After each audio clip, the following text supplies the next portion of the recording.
Welcome to the latest season of the Aussie Screen Printing Club, the podcast that's all about the commercial end of screen printing.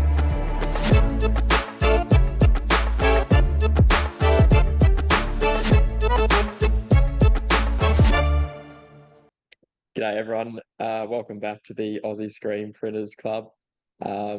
Excited to be here for our first official podcast with Sam.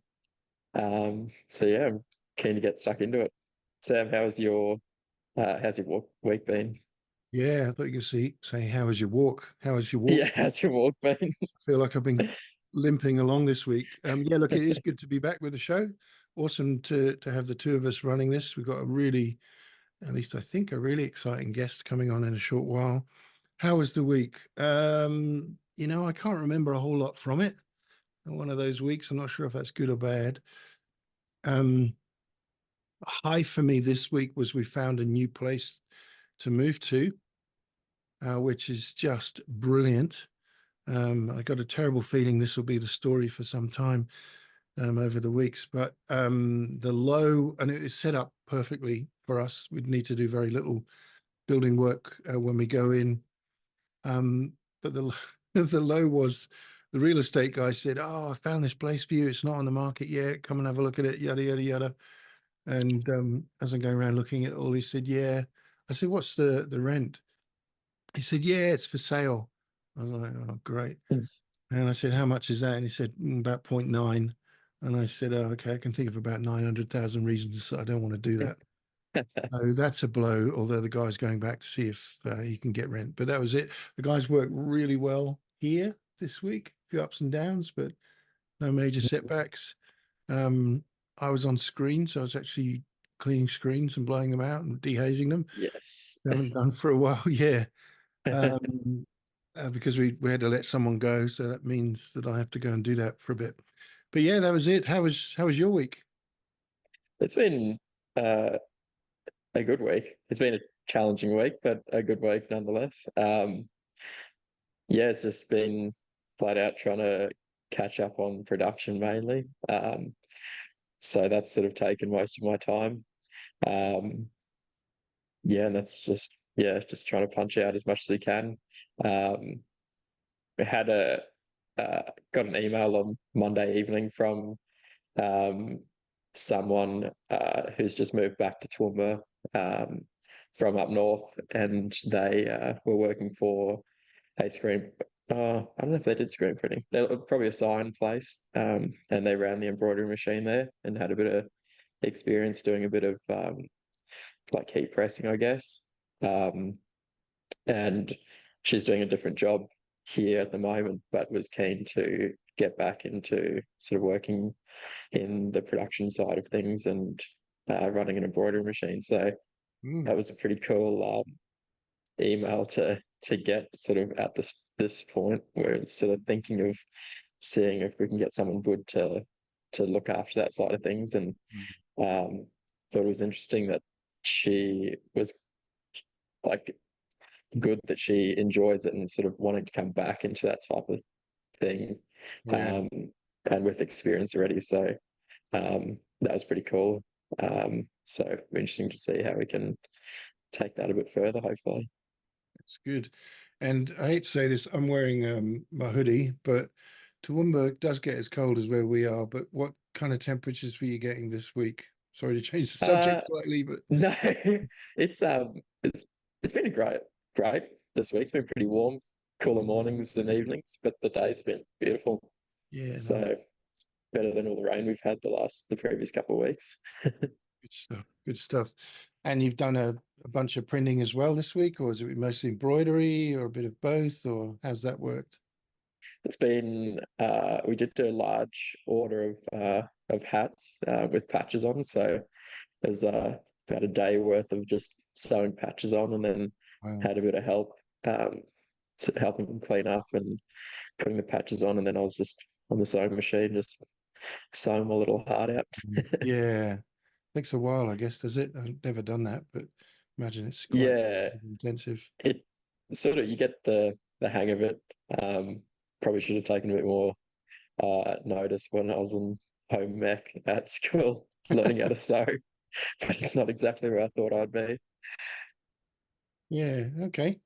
Well, and do you have a system? You use Hoops, don't you? Like, have you got orders Mm, queued up that you plan for each week? How does that work for you? yeah, I don't use the scheduler in Hoops at the moment, but we do work off the job board in Hoops, which has been awesome, especially bringing Catherine on at the start of the year. Um, so now sort of we're both on the same page of where an order is and what needs to be done. And Mm. now she's sort of taken over that whole um, side of things of sort of I make the sale and then she does the rest, proofing and ordering Mm. garments and that sort of thing. So that's been awesome. That's nice. Takes that pressure off you. How do you find Mm, Hoops? Good. I enjoy it. I think we've had it since probably November last year. Um, I was sort of hoping to probably get Printavo, um, but since their buyout last year, they've stopped taking on overseas customers. Oh, really? So they're only doing like US and Canada, Canada for their new customers, which is a bit of a Wow. shame. Is that like But a short-term thing, or is that their total strategy now? I'm not sure. They didn't really uh, say too much about what their plans are in the future. They said they'd let me know if they change it, um, but Hoops is great, and it's cheap compared to anything else. Um, there's a few things that probably could maybe be a bit better, but for for what we use it for, it's really helped us a lot. Yeah, right. Okay. I know that it's now Inktavo as well, isn't it? Like they've got Mm, Inksoft. They've got another system as well. I can't remember the name of it, and Printavo. I doubt whether Stephen Ferrigan, or more appropriately Bruce, are listening to this podcast. But if you are, why? Why forget the rest of the world? Come on. Don't be a standard American. Realize yeah, that there are little countries like Australia that need help too. But in the meantime, Hoops is great. And I think Hoops is Australian though, in contrast. I think Yeah. they're on the Sunshine Coast. Yeah. Yeah, right. Okay. Not far. Mm, Well, we're still pondering Hoops, and we've got to get a new phone system and potentially upgrade to something like Hoops. But I keep putting them off because of this, need to plan about moving until we really get set up. mm, Quite know what we want to do. But we're using Monday with Zero, and we've got a number of different systems in Monday that all work together really nicely, and a process that sort of backs it up here. So I'm in a way mm, a little bit reluctant to move to anything else anyway at the moment. But we have been speaking to Hoops a bit over the last months, and they've been very patient with us. Um, so while we're waiting for our guests, who may or may not turn up any moment, I'll just check my email. Um, we are in the same time zone now, aren't we? Yeah, I think we checked that. yeah. Finally, that makes life a bit easier too. Yeah. Um, yeah, not had anything back, so maybe they're about to jump in. Um, so we spoke, I think, I'm not sure whether we did it on show or off show last time, but about your um, desire and plans to get an auto. How is that Mm. going for you at the moment? It's I feel like I've had some very grown up conversations with myself this week in a way. Um, just sort of really doing the numbers because there's sort of a bit of a time restriction on like when we would have to get it from the seller, which is sort of like in the next 30 days or so. Oh, Um, okay. Yep. and it'd be about the same time that we take over the lease for this building. So it's just there's a lot on at the same time. Um, and although it would be it's a great price, and I know the sort of history of the machine, so it'd be a great sort of buy um, with that sort of new employee sort of hitting us up at the same time. Yep. I think looking at everything, and I would say I've got a pretty good appetite for risk, but sort of really looking at it sort of with a bit more mindfulness, I guess. I think it'd probably be a wiser choice to maybe get some help from sort of take on this new team member and the building and get help, Mm. and then spend the money on the machine and stuff later, and just have that bit more in the bank to not be too as sort of stressed or running too lean. Yeah, Um, expose yourself financially too much. Yeah, it's too mm, much risk. I think that's wise, mate. yeah, Yeah. because we can buy a machine whenever, but you can't always find the right person whenever. So I think we'd probably take advantage of adding a good team member, um, rather than sort of and just get a machine maybe a little bit later down the track. Yeah. Would have been nice to sort of maybe give us sort of 2 or 3 months to get it. But just having it all at the same time, I think could be, yeah, just maybe a bit too much for me.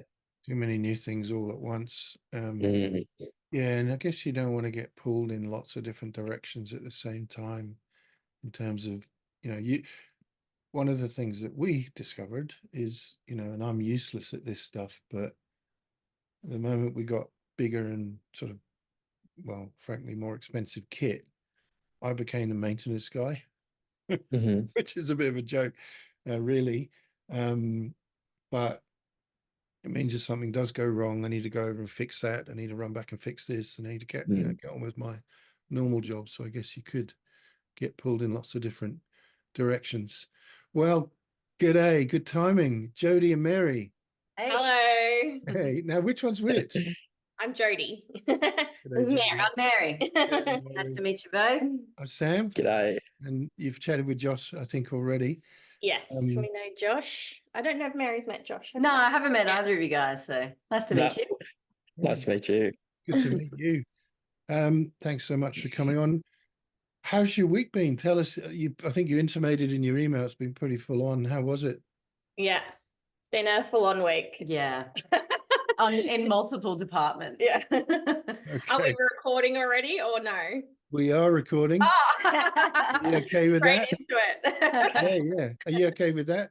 Yeah, good, Yeah. all good. Were there any? Yeah, it's been a pretty big week. We've got a big job on, and we've got a few people off as well. So it's been ultra challenging. What happens when you have lots of people off? Do you get more of the office staff out into production, or how does it work? No, Work there's longer no hours? need for that. We do call casuals into production, and just probably a bit more myself hands-on in production than normal. Yeah, right. Yeah, Yeah. same issue for us. So any particular highs of the week and any lows that you wanted to confess? Oh, what about you, Mary? Definitely, I guess a high in the sales department. We had one of our team come back from leave, so that was great because there was we had last week two of our consultants away on leave at the same time, which was a bit hectic, sort of covering all bases there, and Jodi was helping out with that too. So yeah, that was definitely a high, and we've had a bit of a win with rolling the team over to our new CRM software as well. So this week I've really been able to see how, okay, cool, some of the things that seemed really hard before we actually implemented it are now becoming like a normal day-to-day process. So that's a big win because that was been months of preparation trying to get that happening. So yeah. And what are you using for CRM? We're using Keep. Keep. Okay. Which was previously known as Infusionsoft. Okay. Yep. I know you. I know. Yep. Yep. And that's been a big piece of work in terms of setting up the processes, getting training ready, getting the system actually set up correctly, configured for you, and then actually physically implementing. So was that That's like right. a big bang implementation, or did you do a little bit? How did that happen? Yeah, definitely. It's never just a straight up switch with these things, like any type of software, any department that, like, I think on paper it'd be great if it was like one day we're going to make the switch and now we use this new software, but it just doesn't practically work like that. So it was a bit of a staged approach where I kind of had you know, one key team member testing out a few of the things first, and then documenting a bit of the processes of how it could work and what the functionality is, and then rolling it out to the rest of the team. And now all the team are on board, and it's working pretty well. There's still some challenges with it, but some of those things you just have to accept and just change the way you do it if you can't do it how you used to. So Yeah, right. And how big is your customer facing team? How many people would use the CRM daily? yeah, so we've got 3 apparel consultants, and we also have a support team that manage some of the administrative tasks for the consultant team. So they access the CRM as well as the consultants. So it's sort of like 3 to 5 people. I'm And just me. So sorry to interrupt you there. I'm just Sorry. going to make a note, Apparel Consultants, because this is really cool, and I don't want to jump to it right now because I know that there's so much other stuff to get to, but I don't want to forget about it because it's part of your new branding and your business model. Okay. We were actually just talking about software in relation to shop management systems, and Josh was saying that he's using Hoops. Not quite in anger, but you're using it for a number of core components of what you do. And we're still lagging behind on things like Monday and trying to integrate bits and bobs. Okay, well, let's get back to the beginning. I know that you are now Dark Label, formerly PSI. Yes, The correct. artist formerly known as PSI. But before we get to what looks like a phenomenal rebranding exercise, I really love the new brand. It's outstanding, and Thank we you. can talk about all of that. Can we go right back to the beginning? Because I know there's a sort of silent voice that isn't here today, and that's Yes, Joel, right? yes, And that's correct. your husband, Jodi, isn't it? Yes, Yeah. yes. Tell us about how you got started, why you got started, where and when, and your journey through to just prior to getting branded or rebranded, I should say. That's okay. Yeah. It's a bit of a story. So, Joel and I have been married for just a couple of years. Didn't really have any funds behind us. I was working full-time in retail management, and Joel had a cleaning business. So a little bit of experience with business and running a business. And we just had a really close friend, Tracy. She has a digital print place now. We still work with her. She had a screen printing place and she was putting it up for sale. And Joel's like, that'd be so cool. That sounds so cool. But we didn't have the funds to purchase that business. And Tracy took Joel under his wing and taught him how to print on a manual press in her garage. Just started off printing for some friends that had bands and stuff like that, businesses. And then we were pregnant with our first child, Ezra, who is just about to turn 18 next week. Wow. Scary. Yeah, and I was finishing work and we thought, well, let's give the printing thing a go. So we rented a house with a shed in the backyard and set up our own print shop in the back shed and gave it a go. And probably a big contribution to our growth back then, so this was in like 2006, was we had another good friend who was in internet marketing, Jay, and he said, you guys need to be online, you need to be selling online. It seems like such a foreign thing to say now, but back then it was a big thing. So we had like a Yellow Pages ad that we thought would be like the coolest thing ever. Yellow Pages, probably the young people don't even know what that is these days. But yeah, we decided to do like Joel did a straight up landing page of the Yellow Pages ad and started getting inquiries from all around Australia. And that was us going online. And we really, from day one, had a bit of a foundation of customer service. So really just wanted to look after everyone that got in contact with us really well, because we both come from that retail side of things. So yeah, just had that foundation of customer service, grew from just a small local thing to more national Australia-wide, and then with I guess one thing that about Joel and I is we're big advocates on learning. We never know everything, even though we've experience under our belt, we are continually learning. And so we invested in a business coach back then. And he said, you just got to decide if you want to continue doing this out of your shed or make it a bit more professional. And to be honest, our house was a little crazy with lots of people there and a toddler, and I was pregnant with our second. So we thought we just need to have a little bit of distance between the two. And got this factory that we're still in today. And I took a little bit of a break having our second child, and that's pretty much when Mary came on board not long after that. So Mary was our first salesperson that we employed, that Joel employed. So Mary has been with us for a long time. It's 15 years. Yes, coming this up. year. Yeah. So she's been a big part of that journey.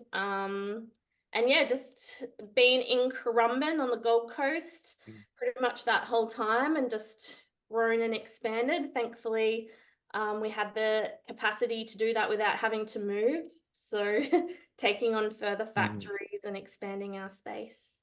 So pretty much the story of us. So you made the move in year 3, was it? That probably would have been year 2. Year 2. Yeah. But it sounds like you made the move to a very big place, and then, as you say, expanded that. Is that? So it was much bigger than the shed, for sure. So the individual factories are just over 200 square meters, and we just started with one first. And now we have 4 of them. So I think with the office space, it's a little bit over 200 square meters. So yeah, we're about 900 square meters of space now. And yeah, at times we've felt like very cramped when we were just in the 2. But we do have room to breathe now, so it's good. And when you started in the shed, what kind of equipment were you running on then? So we did purchase a good question. I'm pretty sure it was an AdTech manual press. I think Joel got that brand new, which was good. We had a little bit of money. That's all we could really afford that in our Yellow Pages ad. So yeah, AdTech manual press was the first one we had. Yeah, right. Was that 4 color, 6 color? What did you? That's pushing my memory. Okay. That's a long time ago. Joel would remember that because he was the one doing the printing, the screens, looking after clients, the artwork. He was doing it all. And when you moved into the new premises, did you just take your AdTech equipment there and slowly expand that? At what point did you go to an auto? I don't remember the exact year that was. Probably was like a couple of years after being here. We purchased the first AdTech auto. Wow. Well, like the first ever AdTech. Yeah. I didn't even know there was an AdTech auto. Yeah, it was like a prototype. Was that the only one, maybe? It possibly was. Joel, yeah, I'm sure guys will get Joel on at some point, but he's probably more the one to ask about that. I do remember all the times it was down and we couldn't continue the print. There was a lot of grey hairs came out from that time. A lot of phone calls to the clients every day. Hey, can we have another couple of days? Yeah, wow. Oh, that's stressful. So from that, Joel really just started to learn about equipment in the industry, felt that he had needed to go overseas. So that was probably like 10 to 12 years ago that he first went over to the ISS show in Long Beach. And started learning about all the brands of equipment over there. And I don't know if you guys have ever been to that show, but it's massive. Even back then it was really big. And you have M&R's probably the biggest brand over there. They're front and central in the show, along with the apparel brands. And back in the very back corner was this little brand of green machines. And they hadn't been in the US much. And Joel was just, learning about them, comparing them to the M&R presses. And yeah, it took us a few years to be able to get our first rock machine. But once we got it, we never looked back. So I think we've had our machine, I think they'll be close to coming up to 9 years this year. And it's incredible. And we got our second one, that'd be 2 years ago now. Yeah. And so what, so you're pretty much rock across everything, your dryers rock, your exposure unit, like, is No. it? No? So just our 2 autos and our tunnel are rock. We have an M&R manual press, a cruiser, Is there yet? which we've had for a while. We have something that we had to plan for with bringing in the second auto was our pre-press department, and we put a lot of emphasis on that. Yeah. That's when we took on an additional factory planned that Joel did a lot of planning around the darkroom and equipment. There's a story if you want to read about it in Screen Print Mag with the video of that. But yeah, we invested in the Douthat. It's a direct to screen. Yeah. We have M&R auto coat. We have the M&R Starlight with the LED for exposure, and we have the M&R Eco Rinse. Yeah. So Okay. no auto reclaim. I'd love to get that, but still doing that one by hand. That's fascinating. So it's kind of like, with the exception of the Douthie, it's an M&R pre-press. Yeah. And then rock press. Yeah. Rock print. Yeah. So it's a hybrid really of, Yes. yeah. But yeah, it's interesting. Production's all rock. I like rock. Very keen. I'll be interested. I'll maybe talk to Joel more about it because he's the rock dude. But I'd be interested to know, you know, what size was rock as a business when you first went out to that ISS show. Because they've certainly grown and moved themselves into the market without a doubt. Yeah. And presumably downtime is very minimal now compared to the AdTech auto. Yes, especially with the 2. But yeah, our first machine, the Eco, I think it's a 12, 10 color, 12 head. We haven't had any issues with that. I think over the 9 years that we had it, we had a rat chew a wire, which was one thing, and just minor things that we were able to fix ourselves. So yeah, it's incredible equipment and very reliable when it's, you know, really churning out the t-shirts at the moment. And you run Was 2 that- teams on that? Sorry, Josh. You run No, 2 you go. teams? Yeah, depending on the week and the work. So sometimes it's 1 each. Sometimes at the moment it's 2 on each machine all day. Probably the challenge there is the tunnel space. Even though we got an extended tunnel, still with, you know, a really large back print, it's challenging sometimes for tunnel space, but they work that out. But yeah, we have a really good print team. 2 fairly young guys in the industry, and 1 in pre-press. They're all doing their screen print apprenticeship, which is something that I'm really passionate about. And Wayne, our print manager, runs that. He's just on leave at the moment. He's just had a baby. So stoked for him having a bit of time off. He finished his apprenticeship, when was that? Last year, and he's done amazing. He's got so many awards since then, and just actually received a scholarship to go overseas and learn from the crew at Made Lab. So hopefully they run that base camp this year. And yeah, it's pretty impressive. That's amazing. That's phenomenal. So Yeah. really, I know leadership and team culture and something's very close to your heart, which we'll get to, but there's obviously a picture of it happening there with those types of activities. Yeah. Wow. Mary even has a little story too. So I don't know if you guys are aware of FESPA, the association. Yep. So not last year, the year before was the first time they ran a future leaders program. Yeah. And there was a fair few people up for it. I got into it as a group maybe of like It's 12 people. Yeah. And at the end of the 3 days, like 2 days of intense learning, your cohort select a leader that you want to go represent Australia. And then they get to go over to FESPA, wherever that FESPA conference is or show is. And then Mary got nominated last year and got to go and learn lots about leadership. and then her cohort selected her as the representative. And then she got to go to FESPA Amsterdam. Yeah. So Wow. That's we awesome. got lucky with an awesome location for the global expo. Yeah. Like, I mean, you can't really go wrong. It's usually either in you know, Germany or in the Netherlands. So yeah, it was really cool. The 2 days of training was pretty practical, and just getting to meet other leaders in the print industry. So it's print industry wide. So it's definitely, you know, a bit more dominated by, like, you know, signage and wide format style of printing. But we did have in my cohort, I did have one other apparel decorator, Chanel from What's Up. Shout out to Chanel. Yeah, She's What's Up. awesome. They have a really cool shop too. Yeah. But yeah, it was just probably like the experience of the training I found to be good and practical. Like it was stuff that I could come back and apply within my team pretty much straight away, which was awesome.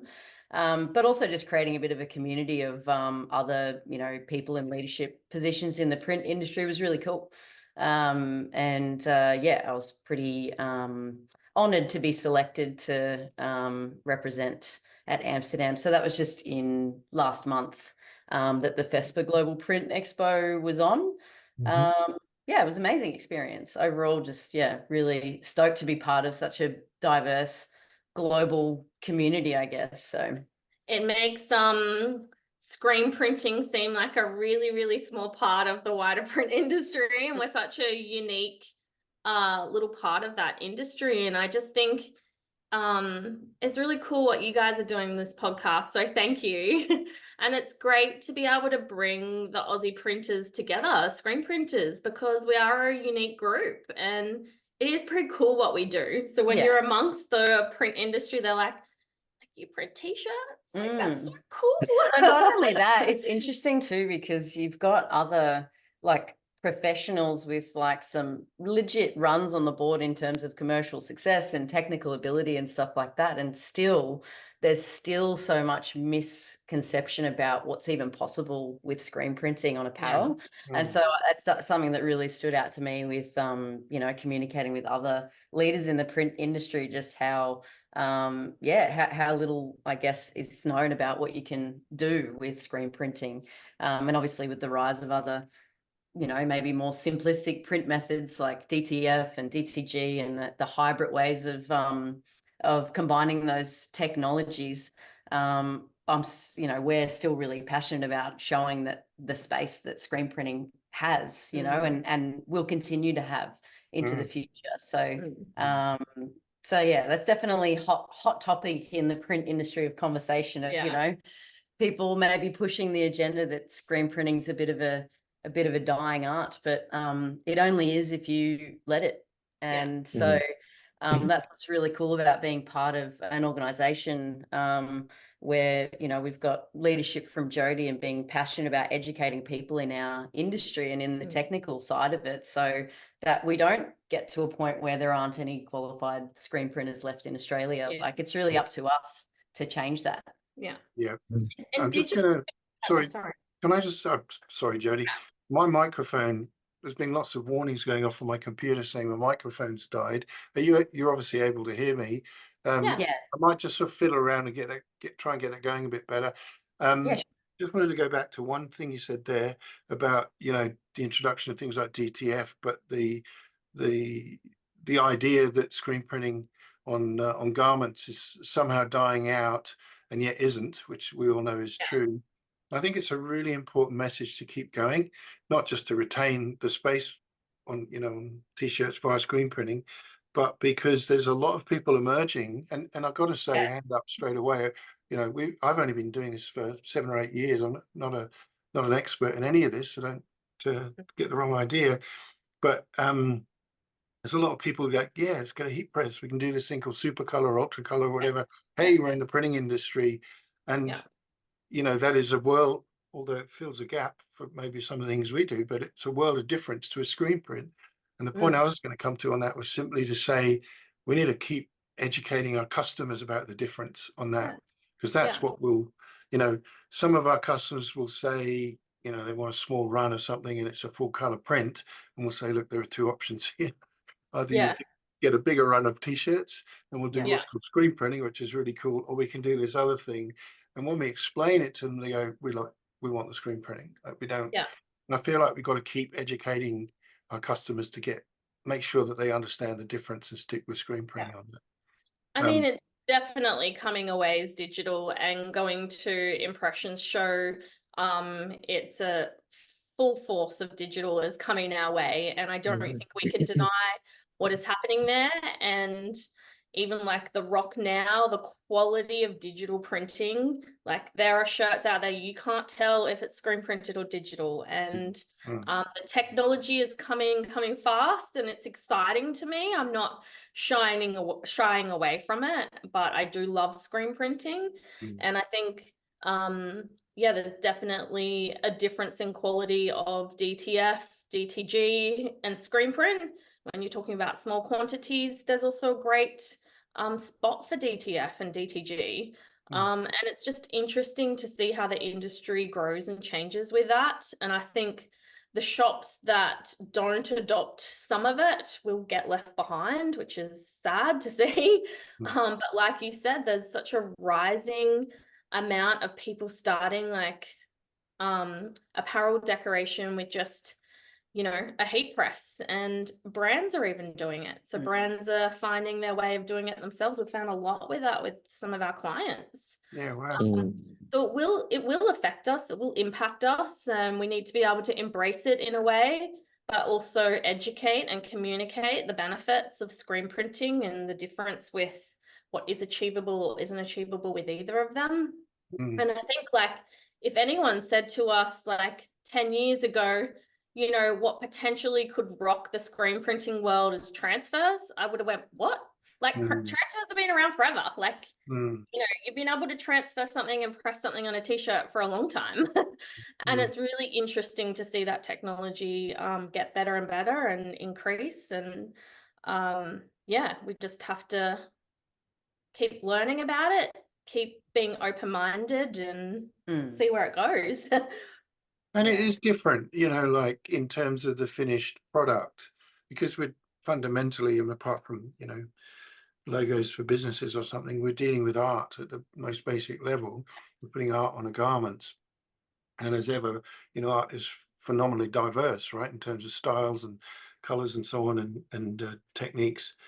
And I feel like you'll see a kind of divergence of artistic styles moving to different media. This might be a bit self-indulgent thinking this way, but like, for example, I don't know, let's say you've got a print for a camp of some kind, and it's got 10 colors in it, but it's basically words and pictures of mountains, or, you know, it's thematic rather than artistic, but obviously there's an artistic element that lends itself, in my view, perfectly well to something like DTF, if it's not a big run or something. Whereas if you had like, I don't know, something comic strip like, you know, 1950s stylistic kind of large halftone type images, to my view, that looks rubbish on a DTF. But if you screen print that, that looks beautiful. It's got a different kind of sense around the art. And I feel like you'll see that happen. You'll see this sort of divergence of style around the art based on what people go to. But I think you also hinted there around digital squeegees. So that kind of inline digital on a normal press. And so that's those where they come together, isn't it? Yeah, those type of images that you're talking about look incredible on the digital squeegees, or even like the Rock Now. Like, they're amazing. That sometimes I think they may even look better than a screen print. Sorry to say, but I think the challenge there is what you touched on, is the quantity and how you can commercially make that viable. You know, if you're printing thousands of those shirts, screen printing will be quicker. Digital has not got the speed that screen printing has, but there's no setup required unless you're using, you know, your base and your top color with a digital squeegee. And there's no pre-press, there's no inks, there's no screens. So there's benefits with that too. Then you're not needing so much heavy team in pre-press. I think, you know, it depends on the type of screen printing shop that you have and what your structure is and what type of designs you're printing. But I do feel at this stage, they kind of all have their place. And yeah, it's just really interesting to see how this all progresses. Yeah, and I think it's up to the people who are, you know, serving the market. So whoever that is in anyone's print shop, maybe it's the person who does everything. Maybe they've got a team, but whoever's talking to the market is kind of responsible to figure out what they even care about. And then we look at, you know, what different print methods are available or decoration methods as like a set of tools. You know, and I've definitely changed my tune about this massively over the years. Like I've been a screen print snob forever. But interestingly, this year something did change for me where we saw, you know, we saw the larger than life rock booth at the show in Long Beach. But then I saw their rock booth at FESPA as well, and FESPA is a totally different type of expo compared to Impressions, which is all about apparel decoration. FESPA is all about, you know, the full extent of the printing industry, including like screens and all the digital media, like the technology behind the actual screens displaying digital imagery and like, you know, neon lights and stuff like that. So it was really diverse, but the rock booth at that show was purely digital. There was no screen printing. So every shirt that I was looking at, I was like, wow, everything I'm looking at here is all digitally printed, you know, on different types and even like methods within the DTG across their different kind of machinery that they had. And yeah, it was just a bit interesting because there was some shirts there that I was like, yeah, not convinced, don't like it. But then there was some shirts there as well that I was like, you couldn't get this looking better as a screen print. And that's exactly what this is for. And that stylistic type of design, you know, has a place. And to be honest, it's probably going to grow with AI technologies, with generating of like fantastical, you Images, know, larger than life artwork that's all like crazy colors and detail and stuff like that. So I think it's just a case of being able to have it in your tool belt of just figuring out what's the purpose of that shirt. You were talking before about like from a stylistic perspective of, you know, this style lends itself more to this print method or that print method. And I agree with that, but I think there's an element of the purpose of it as well. You know, not every T-shirt serves the same purpose. Sometimes it's there to purely connect people and be part of a tribe. Sometimes it's a memoir of a specific event. Sometimes it's meant to generate profit and be a money maker. And so it's kind of like, understanding the diversity of the purpose of what it is that we're offering our clients is kind of helps send it down the direction of the decoration method. Yeah, I think that's so important. Just hearing you say that made me think differently about how to market, really. But also within that, you know, the types of things you're talking about, Mary, that you saw that were, you know, rock digital stuff. That's got the kind of, does rock call it a digital squeegee as well, or is that just M&R? No, that's M&R. Yeah. What do rock call it? Just digital rock or something? That question would be great for Joel. Okay, that's a Joel question. Make a note of that. Leave that question for him. But the point is that to get that, you got a huge investment. So it's you hybrid. They hybrid, call it hybrid. rock They hybrid. don't call it a digital squeegee, but it's hybrid. It's exactly the same thing, just a digital head on your automatic press. Yeah, so you lay down the white underbase in a normal traditional screen. You get the overprint on the digital, and then sometimes you put another highlight white on or something later on. I think sometimes happens, but that's still such a big investment, right? So you're still going to have that divide where somebody starting their own clothing brand or wanting to start up in printed apparel is just going to use a ultra color transfer and a press, and it's still going to look. And I know that those products are evolving as well, but I like it when we do a smaller run and we have that, because I think, well, we've got a solution there for a customer and it's worked for us, but I still don't like what it is. It's Yes, I know. like a transfer. But The to one invest, thing I don't like about it is, like, as a business, we've gone so hard to try and reduce waste, plastic waste. Mm. Like there you go. going direct to screen and eliminating film was huge for us. Having the eco rinse where we're recycling water. And then there's this trend that's come smack bang in with DTF that's plastic. like plastic. And I'm like, Yeah. oh. Yeah.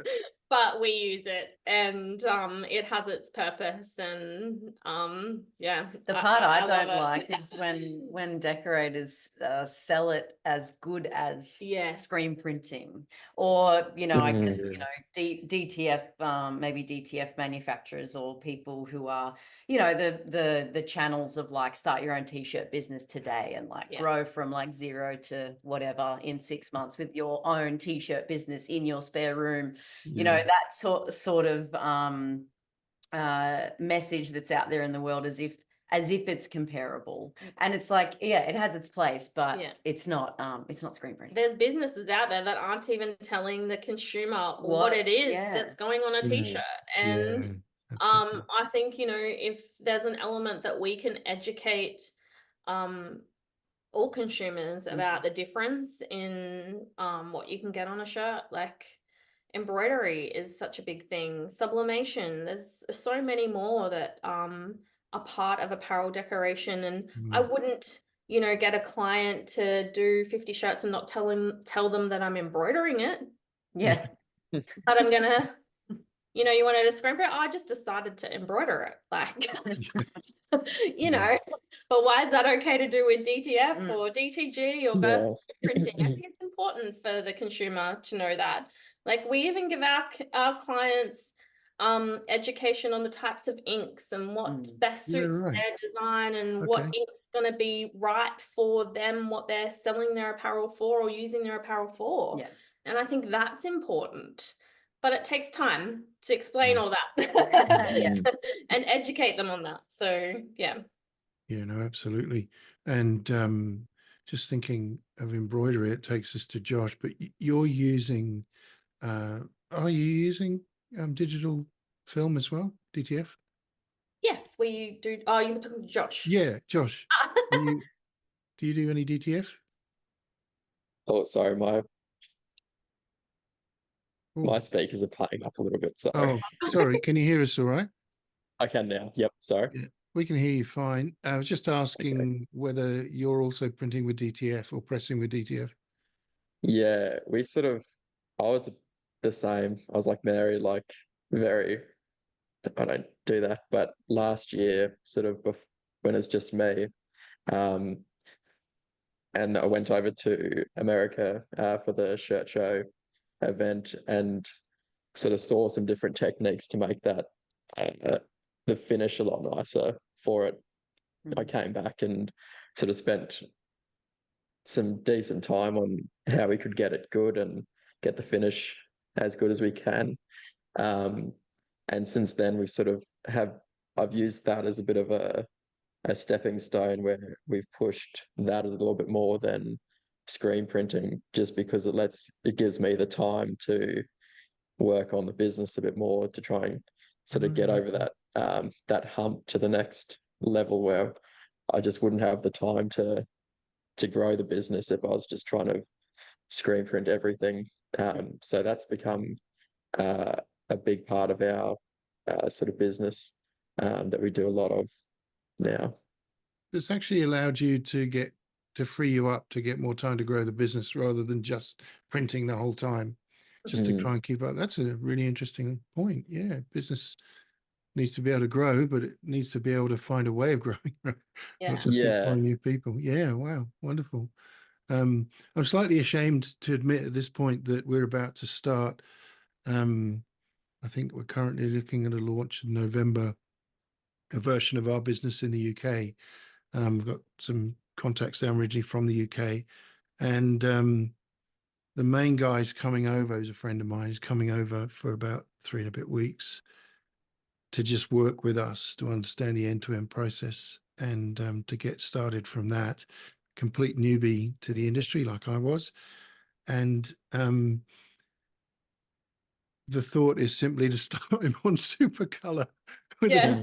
with a heat Yeah. press, but I'm Yeah. kind of hopeful that when he comes, he'll see the presses and he'll see ink and he'll understand screens and artwork and burning and everything. And he'll go, wow, okay, this is really good. But I think what is triggering my hope is that at some point in the UK, he'll get an order for, I don't know, 300, 400, 500 garments and look at Supercolor and go, Hmm. if only I had one of those things Yeah. called a screen print press, you know, Yeah. assuming it's not 10 color or something.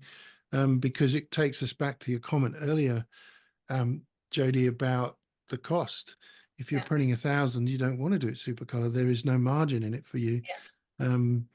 Here's a funny one. We started using super color, I think in December last year. We said, right, let's give this a go, because our minimum's 20. I think yours is much higher, but our deals always sit around 56 minimum.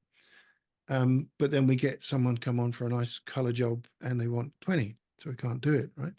Yeah. So we said, look, we'll give this a go and see if it fits a market and helps at all. And what we found is it does, but it also, ironically, if you've got the wrong size team, we're only 6 people here, who's going to do that pressing? Well, someone off the main press. Yeah. So your major production slows down, Yeah. and you then have to get someone doing heat pressing, Mm. permanently. But what I've noticed is my colleague who does all the quotes here has started going for what I'm calling the easier option for us too much. And that is, it's 7 colors. Let's just do that through super color. And when it comes through to the art department, which is me, I go, why should she put this through as a super color? It's 300 garments, like, Yeah. and then, go back and say, hang on a sec, we've kind of overcharged this customer because we're going to screen print this now. Yeah. And we fix that up with the customer appropriately. So it's stretching for us into too much of the screen print stuff, Yeah. where we should really go, no, that's much better value for us than for the customer to do it the other way around. So it's definitely interruptive, isn't it, in the market? But you'll never, in my view, you'll never see a startup clothing brand who thinks they're going to be the next Dolce & Gabbana, or whoever, Laura Piana or somebody, invest in anything other than that, because they can't. That barrier to entry is low, but barrier to growth is high in Yeah. terms of, upgrading equipment.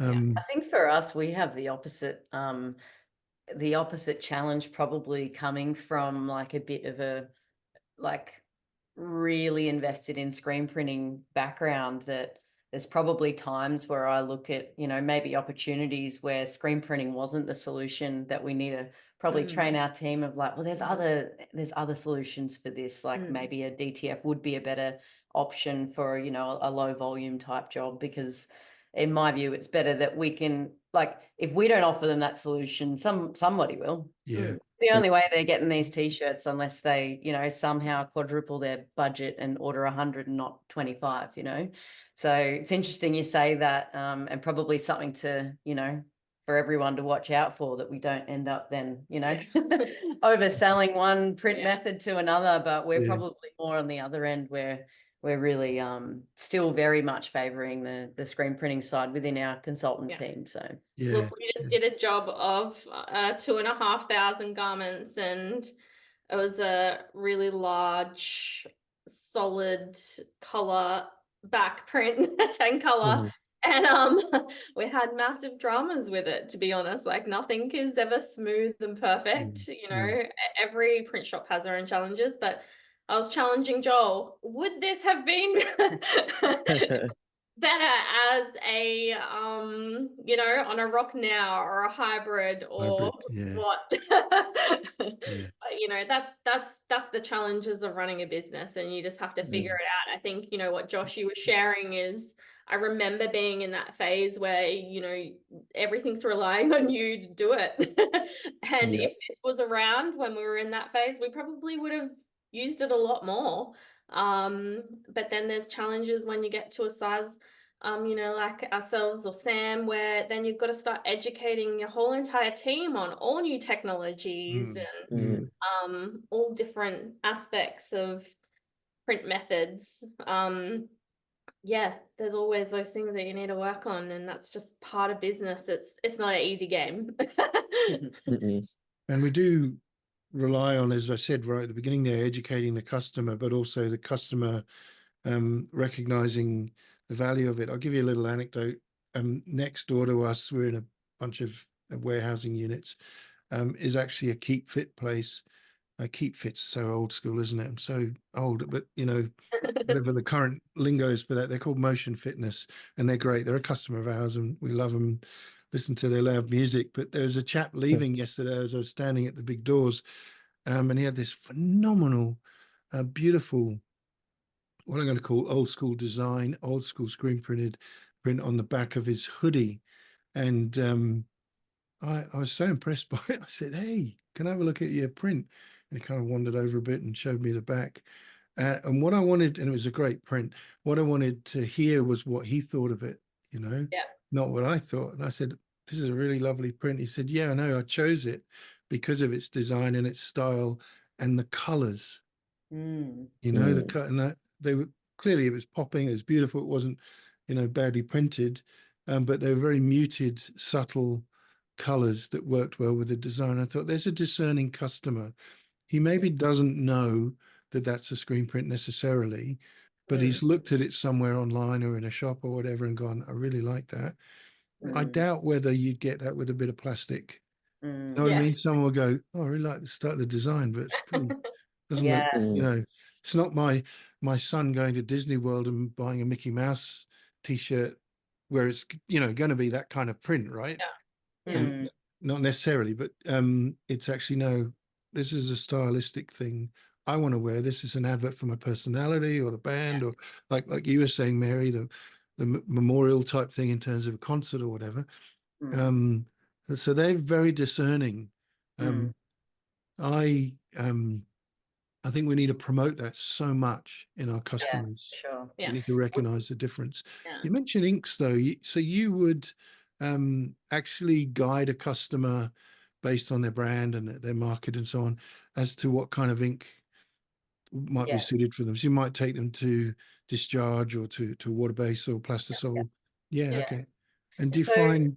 Sorry, go on. Go ahead. I was just going to say, like, I think even just, the approach that we've had with that has developed over the years. And, we have a strong focus on developing our client experience. That's something we, spend a lot of time and energy in trying to refine and get better at over the years. So I think the way that we've approached it has definitely changed. And instead of... I think what can happen with the technical environment, especially in our industry, is you can really bamboozle people with just like too much information, too many options, and like we're essentially in an environment where we're trying to create a result for the client. So our approach is definitely on that consultative level. So the difference between that and just like selling is like, selling is like, okay, so I'm going to tell you what you can have, and then we're going to talk about how much it is, and then you're going to decide what option you want.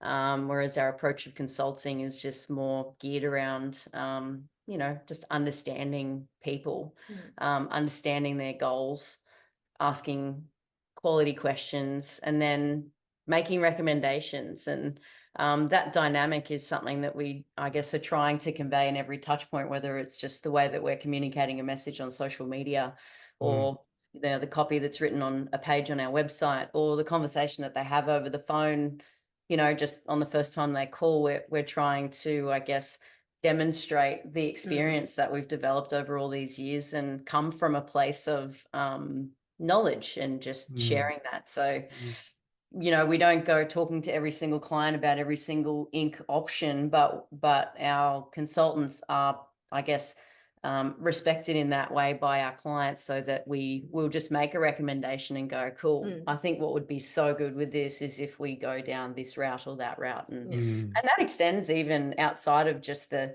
you know, the technical options of like an ink type, but even just actually crafting a collection together, like selecting fabrics and color combinations and that sort of stuff. So it's kind of an extension of just the, here's what the options are and here's how much it is. And I do have to give a testament to Joel here. You know, he is one to be consistently, even though he's not in Dark Label anymore, he still, you know, consults with us and continually investigating what is new in the industry, learning about what other people are doing around inks, around fabrics, around garments, around embroidery, and, you know, sharing that knowledge with us. And this year being able to take Wayne, our print manager, and Mary over to Impressions, they really got to see the years of us going over there and building relationships with certain other print shops, suppliers, all of that, and how that has transformed over here. And to be honest, it was actually a bit of an eye-opener this time going over there. I think it was my 4th time this year, but I've noticed that American print shops are going through very similar challenges that we are here in similar timeframes. Whereas previously I would have said we're very far behind them, but I think that's really shifting. And the reason why I say that is because a lot of the print shops, you know, we hang out with print owners while we're over there, very long days and long nights and lots of drinking. And after a few drinks, everyone gets sherry. Now we hear the real story. But, you know, they're going through similar challenges where they've really, you know, been comfortable, relied on a certain amount of work, and the economic environment that we've been in the last couple of years has really impacted them over there just as much as it has here. And they're having to now focus on the things that Mary was talking about their sales process. And I'm like, what? You mean like you guys have never had a sales process before? And you're like a bigger shop than us? You've just had people come in? I was like, really actually surprised how many big shops over there, you know, have not really had to do a lot of that stuff before. And yeah, I just say a testament to Joel. He's really worked hard on, you know, forming those relationships, learning all of that stuff, implementing that stuff. And it's not just about screen printing. You know, you have to learn about marketing, you have to learn about sales, customer service. All of that is incorporated in what we do, and you have to continually learn about it. It doesn't stop. So just on that, just a little bit out of that, how did COVID affect you guys? Like, what was the big change for you there?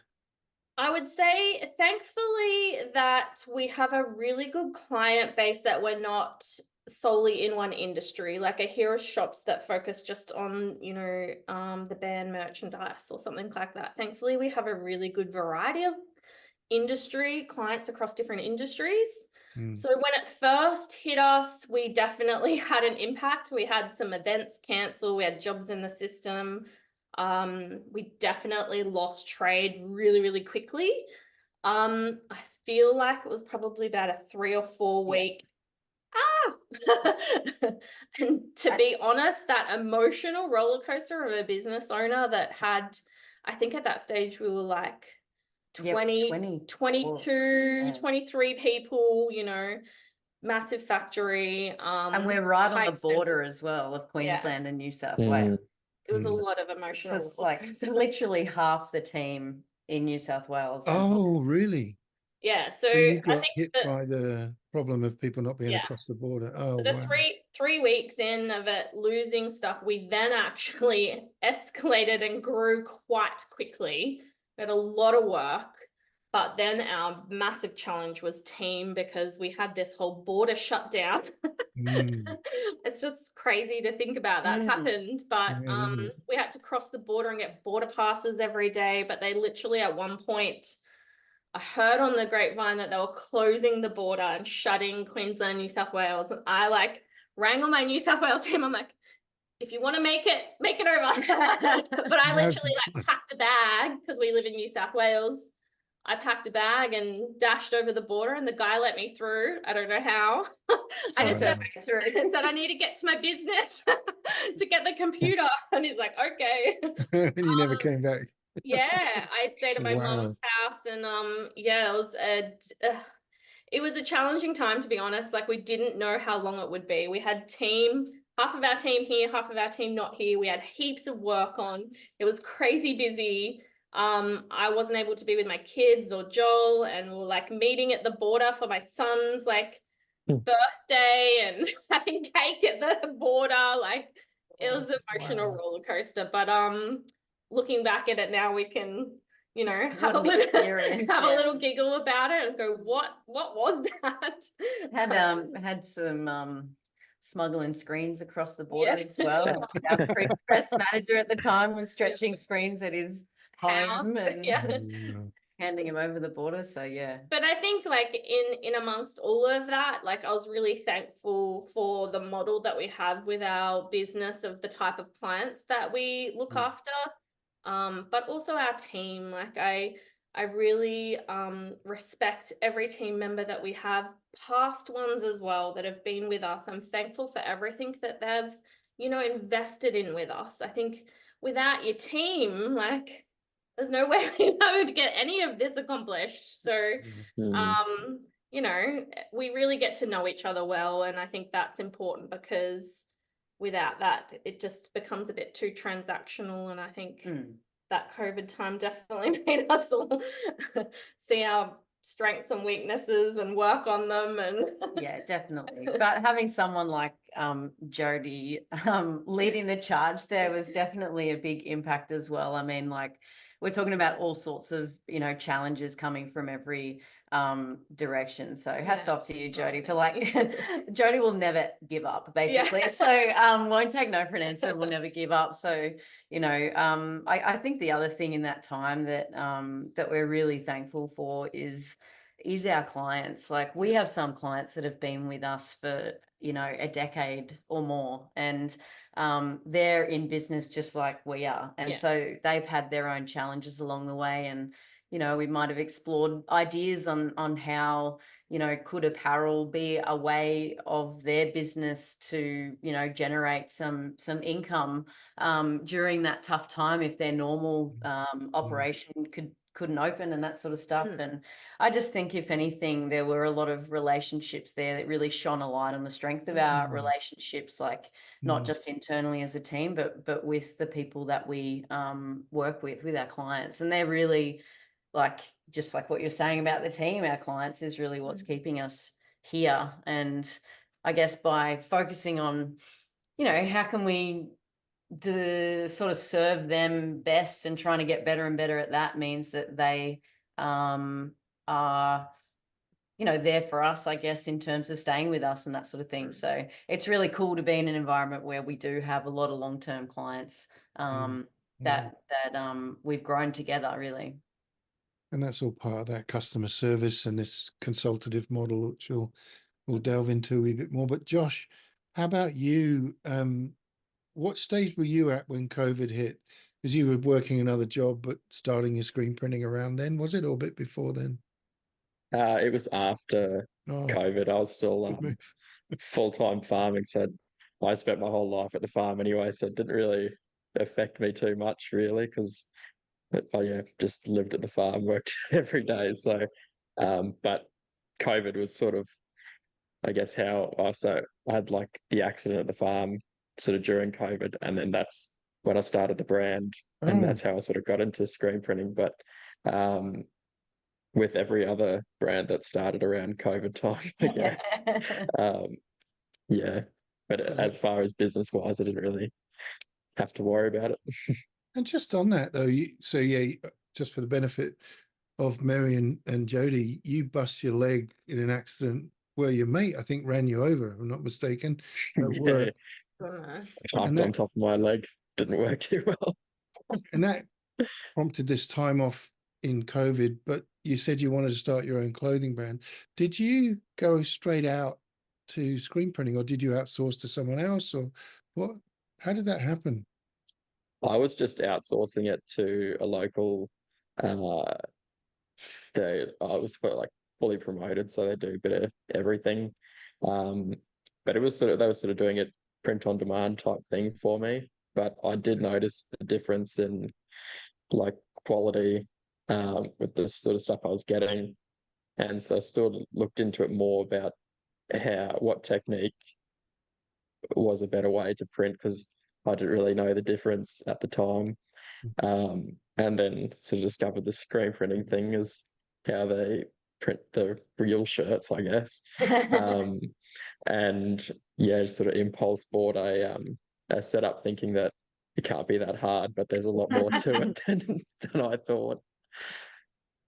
That's good though. That got you into it, got you through that learning curve. And as Jodi said, we're always continuing to learn, but it sounds like a good start in a way, nice kickstart into it.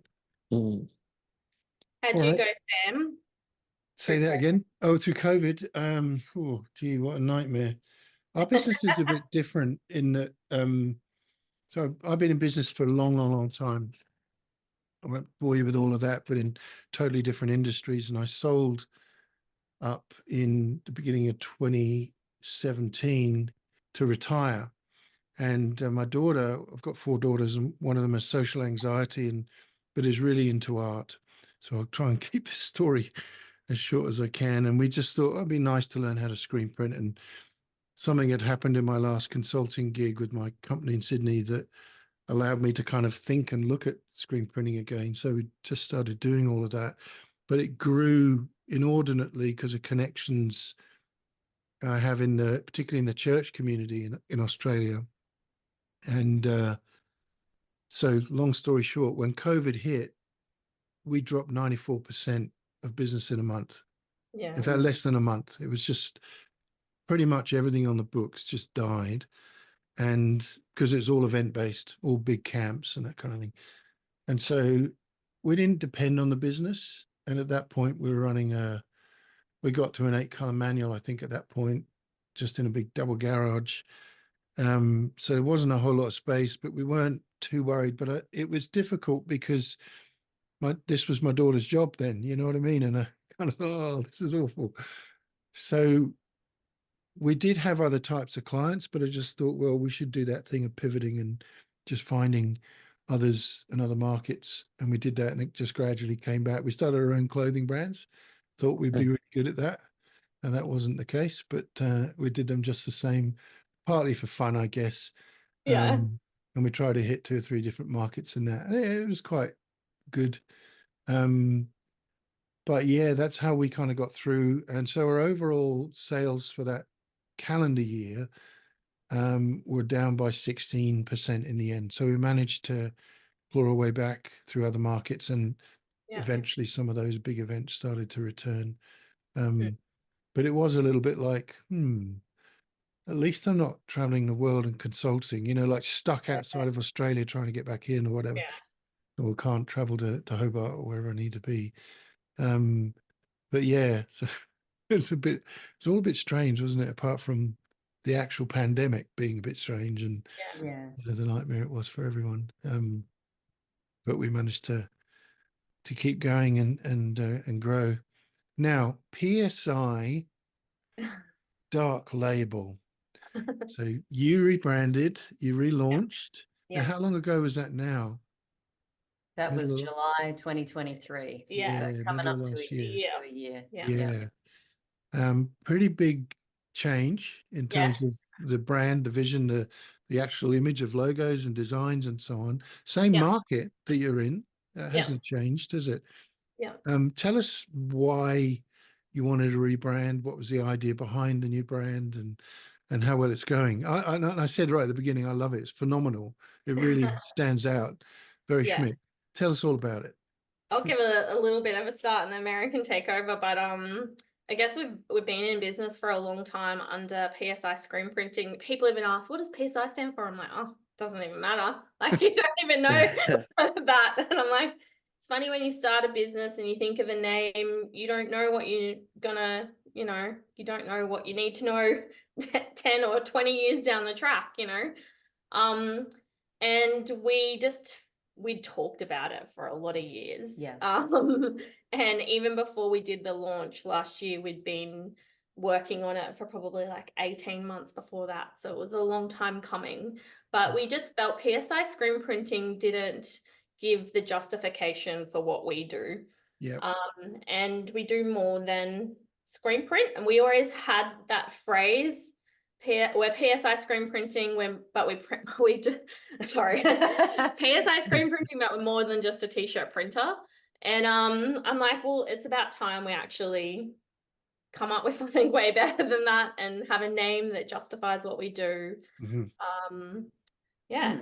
Yeah, for sure. I think that's really the main sort of driving factor behind it is that, you know, PSI screen printing just wasn't really presenting to the world what it is that we are trying to deliver every day to our clients. And so, you know, that's something that we try to continually convey that message through our marketing and all that sort of stuff. But to be able to have a brand that attracts the caliber of client that we know we can, you know, deliver on their needs, and to be able to, I guess, present ourselves in a bit of a fresh approach, bringing along like everything that we learned from being PSI screen printing along the way. But I guess being able to now speak to the world as Dark Label, it just allows us to attract a different caliber of clientele. And that's definitely been the case, like but some of the things are not like a completely new business model, a completely new process. Like, you know, you mentioned before about Apparel Consultants, but we've been Apparel Consultants this whole time, you know, as PSI screen printing. And that's that's something that, you know, we've really like just tens of thousands of hours of just talking to businesses and brands has been what's helped us develop how we can better serve people who are looking at creating their own custom apparel. And that's really what's helped us to get better at that, is listening to what people want and what they care about. So I think as far as how it's impacted things, like, you know, we've got a lot of existing clients that have been with us from PSI days and now with us as Dark Label. And overall, we've had just really supportive, I guess, response from our existing clients. And then just exciting opportunities come up from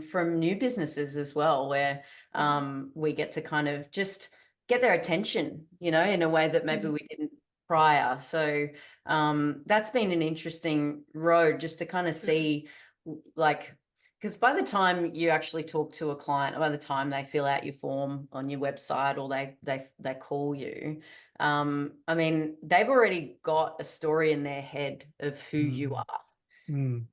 And whether you like it or not, whether you've tried to give them a story or not, you know. And so for us to be able to have a presence that is representing maybe doing, like Jodi was saying, doing it justice of what it's like to work with us, it means that our ability to connect with people is smoother. It's just, I guess it helps us build that relationship, which is what our number one focus is when we talk to our clients. So I guess too, it wasn't just what someone may think of a rebrand. We didn't just change our name and our logo.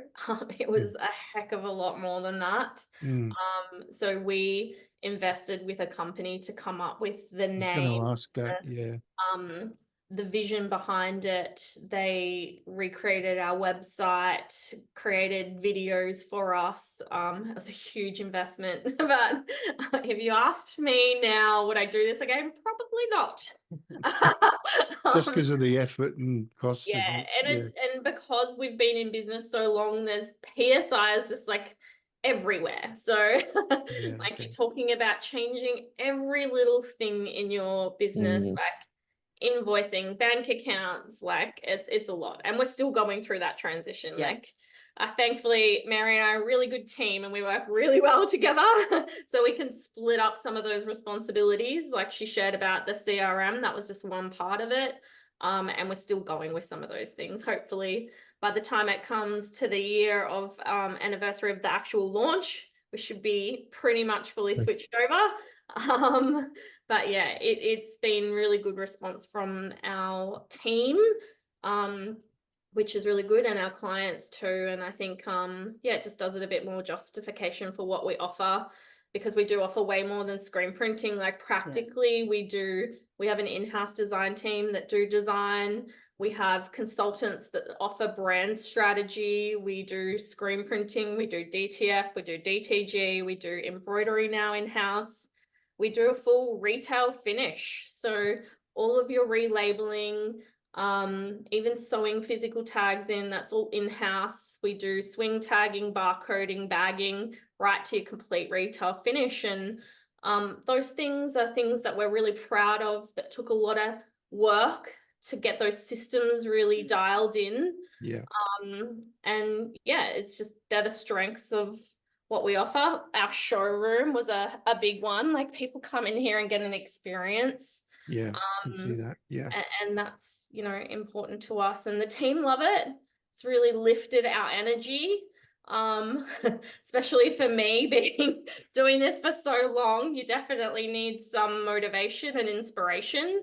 So it's definitely helped with that. But most of all, our clients, it's definitely helped attract a different caliber of brand, which is really probably our little niche in everything, is dealing with brands that want that full retail ready package, and having embroidery complementing screen printing. So we have some designs that, you know, you have an embroidery on that you also want to screen print on. So that's really been a big one for us, bringing embroidery in-house, because we outsourced it for a long time. And that we just had our 1 year anniversary March this year. So yeah, and even been in a big that one. time, we've been offering embroidery and outsourcing it for, you know, forever. But it's interesting how much of an impact it had bringing it in house. We've seen our embroidery steadily grow month on month, because I guess, you know, it impacts on a few different sides. We can make content about it because it's right here. That definitely helps to reach a wide audience online, but it impacts the consultant team because they are seeing it. They're seeing new products every day of what we're producing and going, oh, I can think of like 3 clients that might like something like that. Let me go and show them that. Or and even for our clients as well, to just kind of see there's a bit of an ease factor of just that being incorporated into the product offering. And, you know, that's like part of what we want to do is like help our clients be successful. Like, if their goal for their brand is to be a successful brand, then their apparel needs to be profitable, good enough that someone wants to buy it again and come back and keep buying it. And they need to have a diverse enough range so that they can sell more than one thing to one person. They can keep selling stuff to the same audience. So you know, that's the sort of knowledge that we've gained over the years of actually just talking to clients and learning, these are the brands that fail, and this is what they did.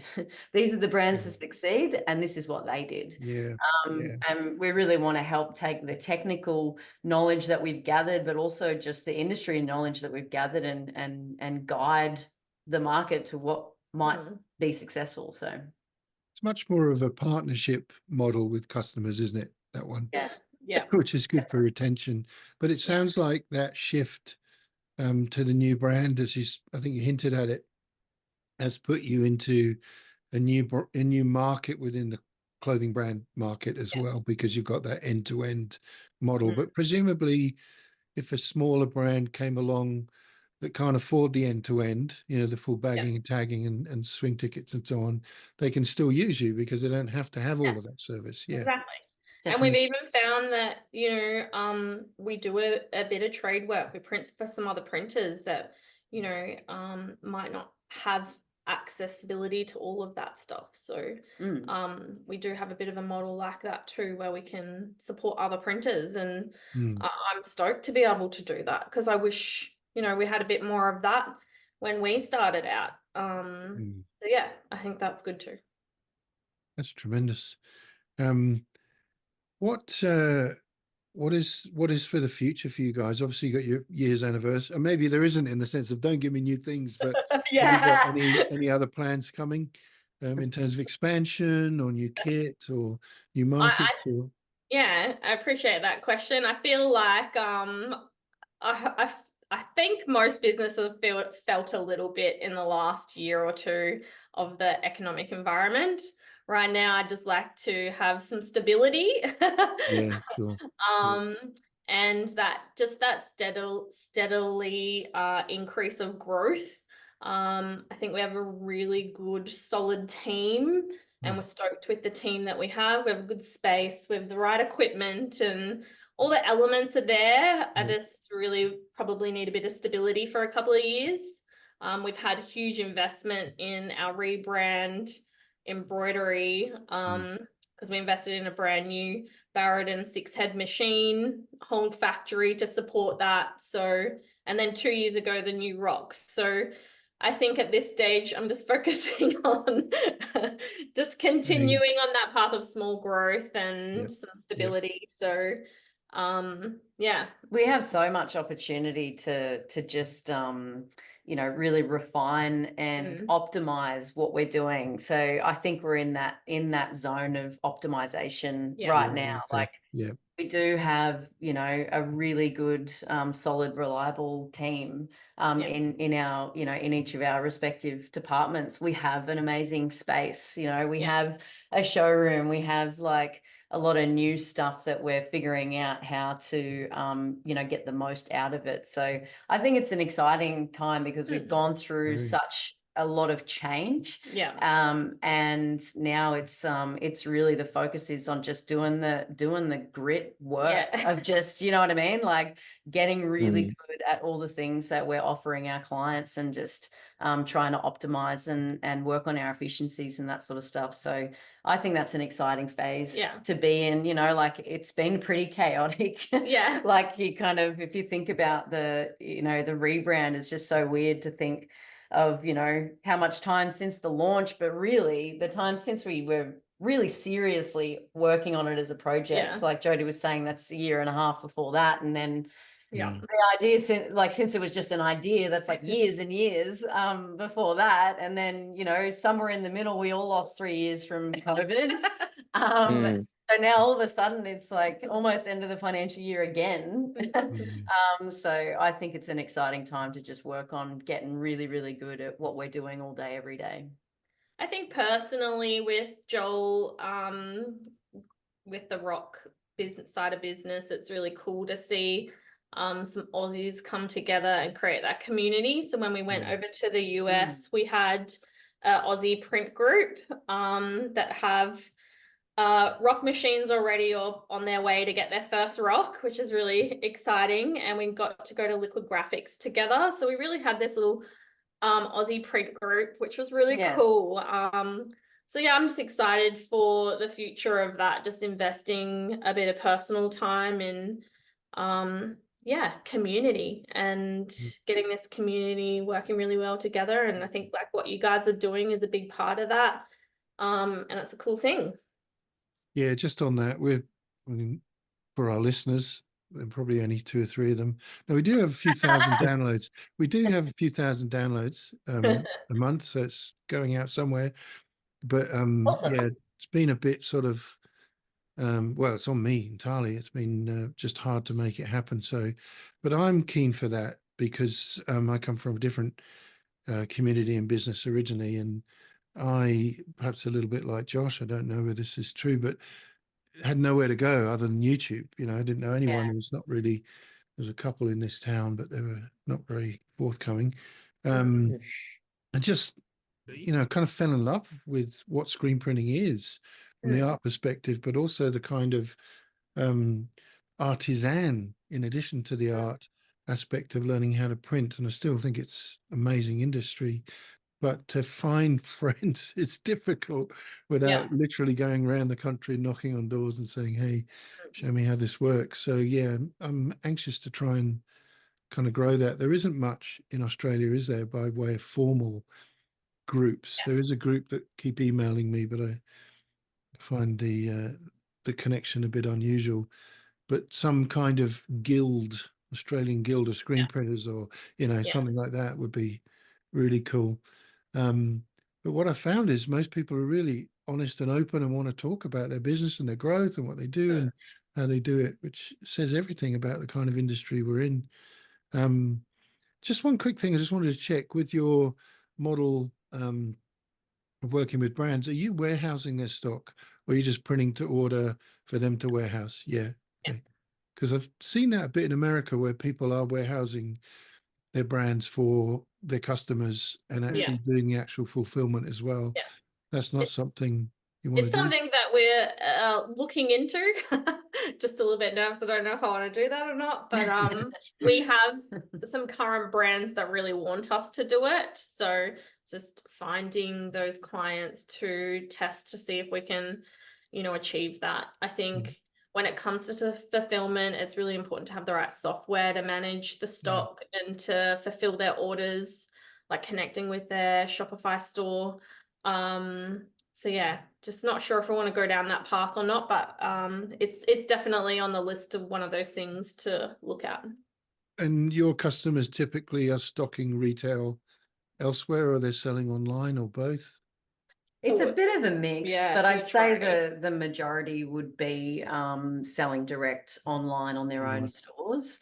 I think that the old, I guess, model of a lot of brands thinking that the only path is to sell to retailers at wholesale to grow a brand, like that's been a huge shift in the industry. And I think even prior to COVID and then post COVID, the explosion of boutique brands within Australia has been really cool and exciting, and definitely is like been an area of growth.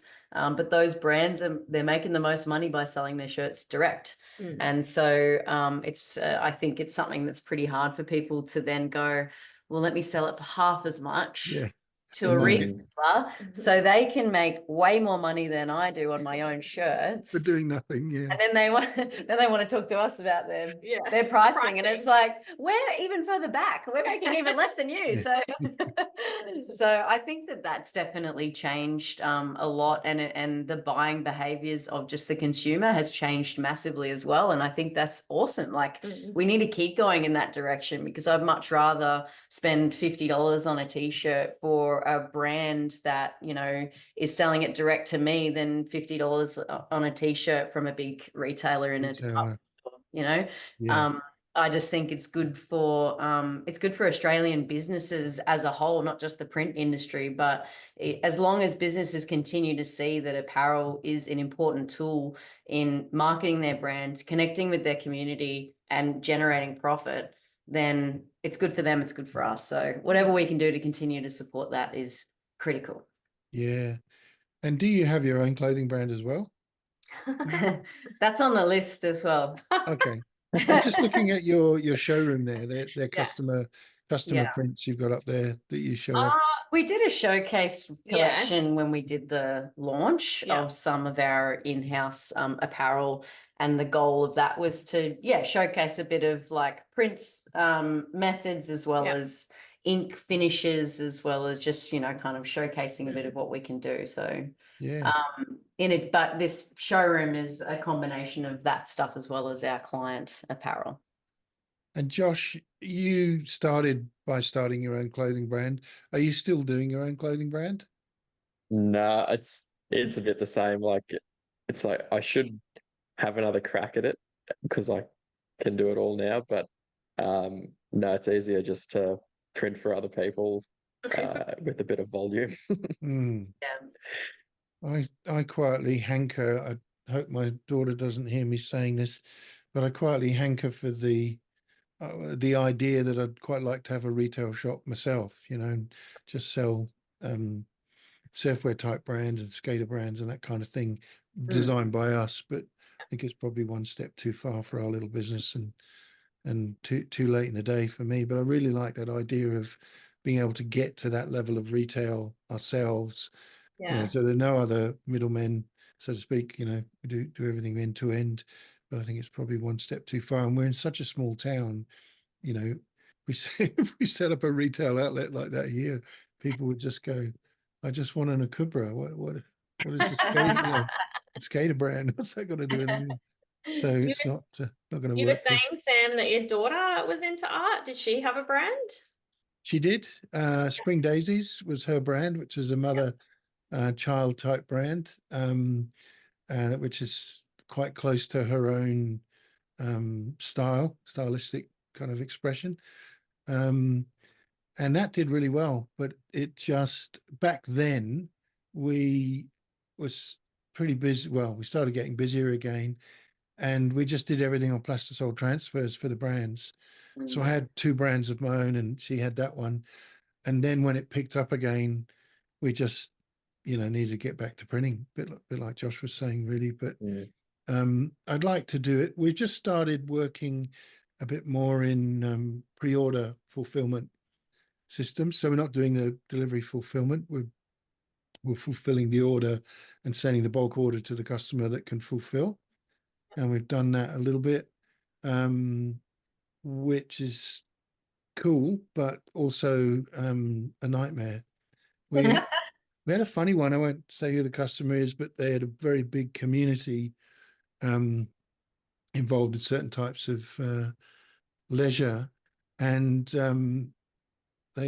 we did the design and everything. We wanted polos and hoodies and t-shirts and stuff, and we decided that we would give it a go doing full fulfillment.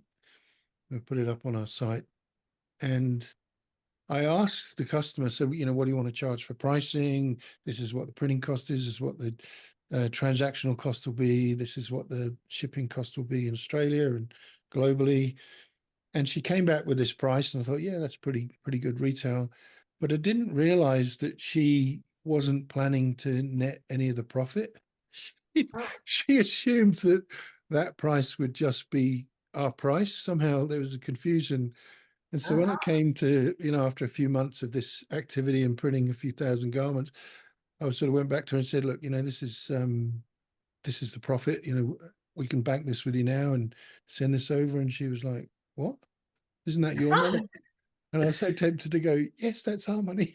Wow. So that's a bit unusual, but Yeah. it was a nightmare to operate. And I think Yeah. the thing I didn't foresee were the customer interactions coming back. When is this coming? It's pre-order system, that I found hard work, and shipping overseas was interesting.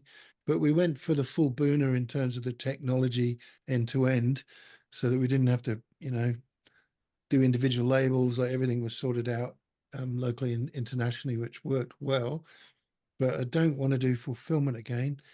So do you do any, do you build websites for people to do pre-sales or anything like that? No. They just have their own things. Yeah. Okay. So we've got 2 new pre-order systems going up, or 2 new customers right now, and I'm a little bit anxious about how that will run. But I feel like that's a possible. I noticed a lot of people in America were doing that during COVID to try and fundraise and, get money for schools and things. So I think that's probably a market. I think there might be some changes. Sorry to jump in there, but okay. I don't know if it's there. I don't think it's an option yet, but I see that Instagram taking a bit of what Shopify offering.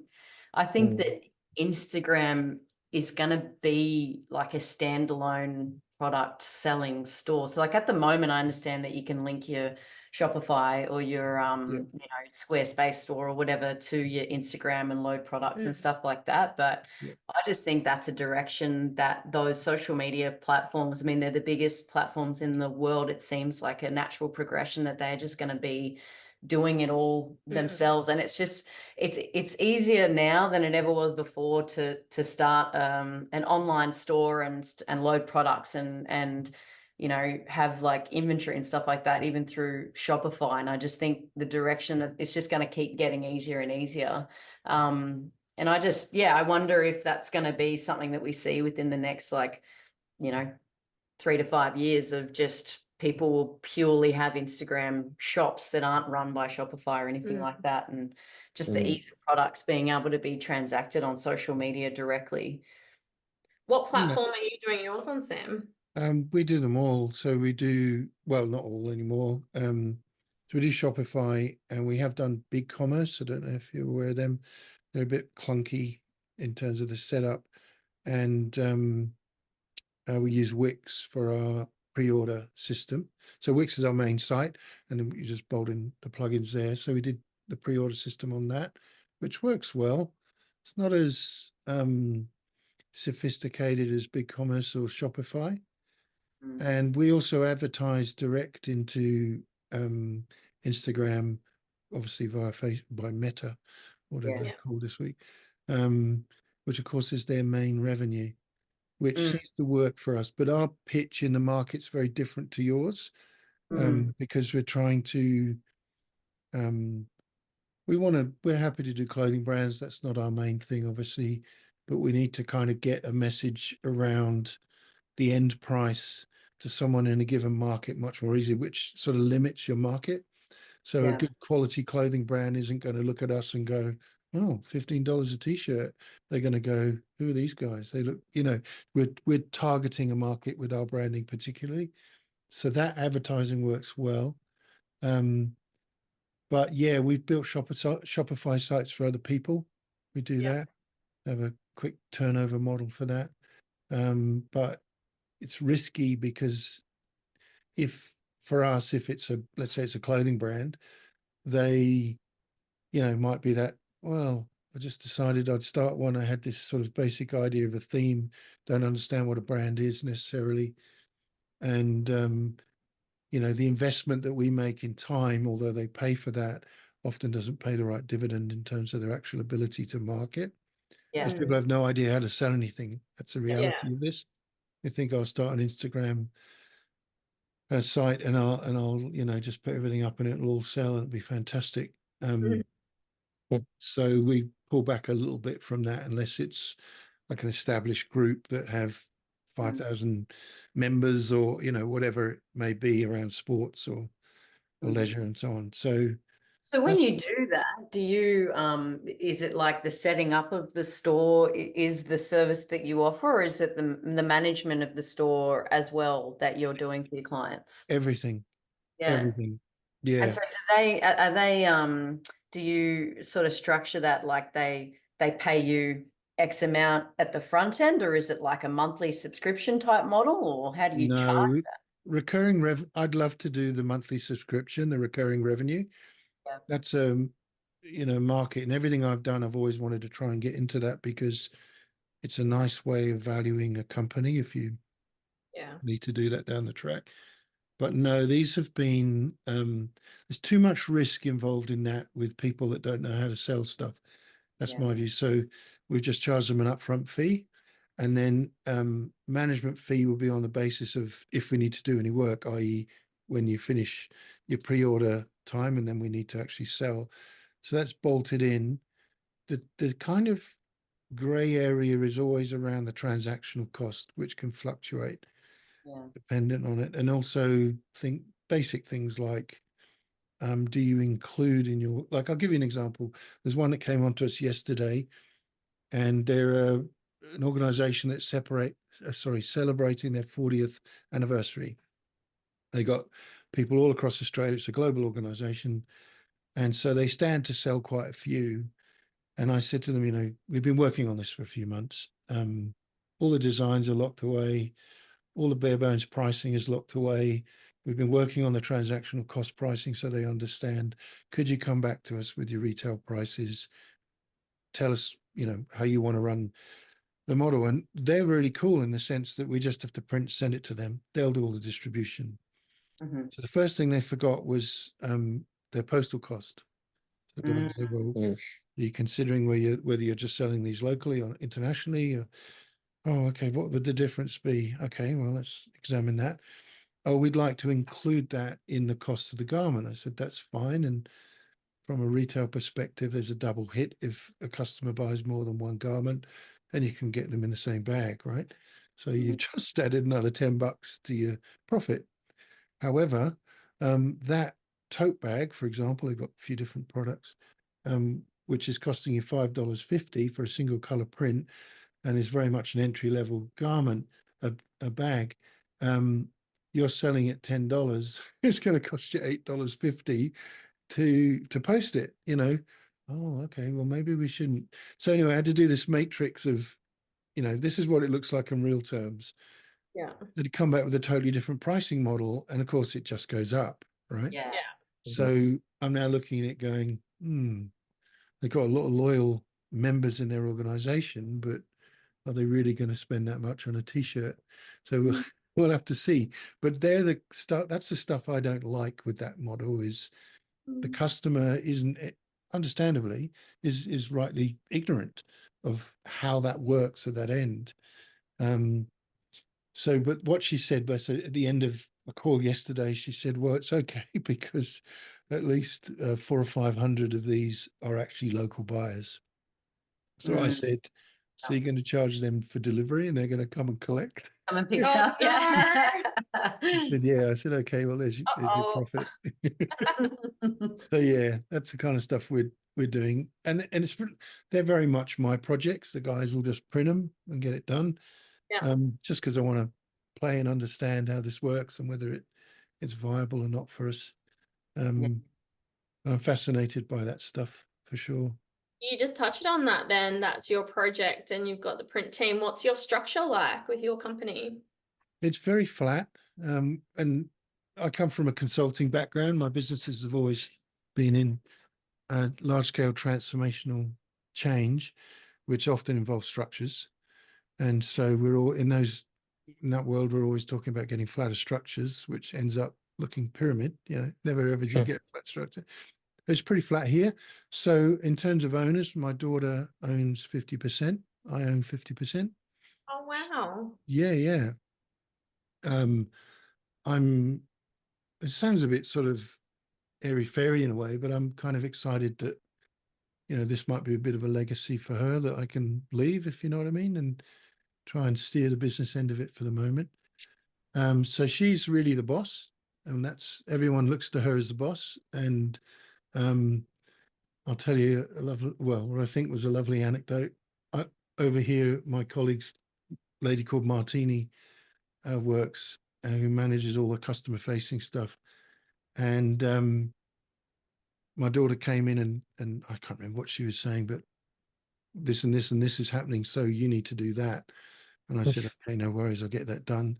And when she left, Martini turned to me and said, you're the guy that's run all these huge boards around the world and told people what's what.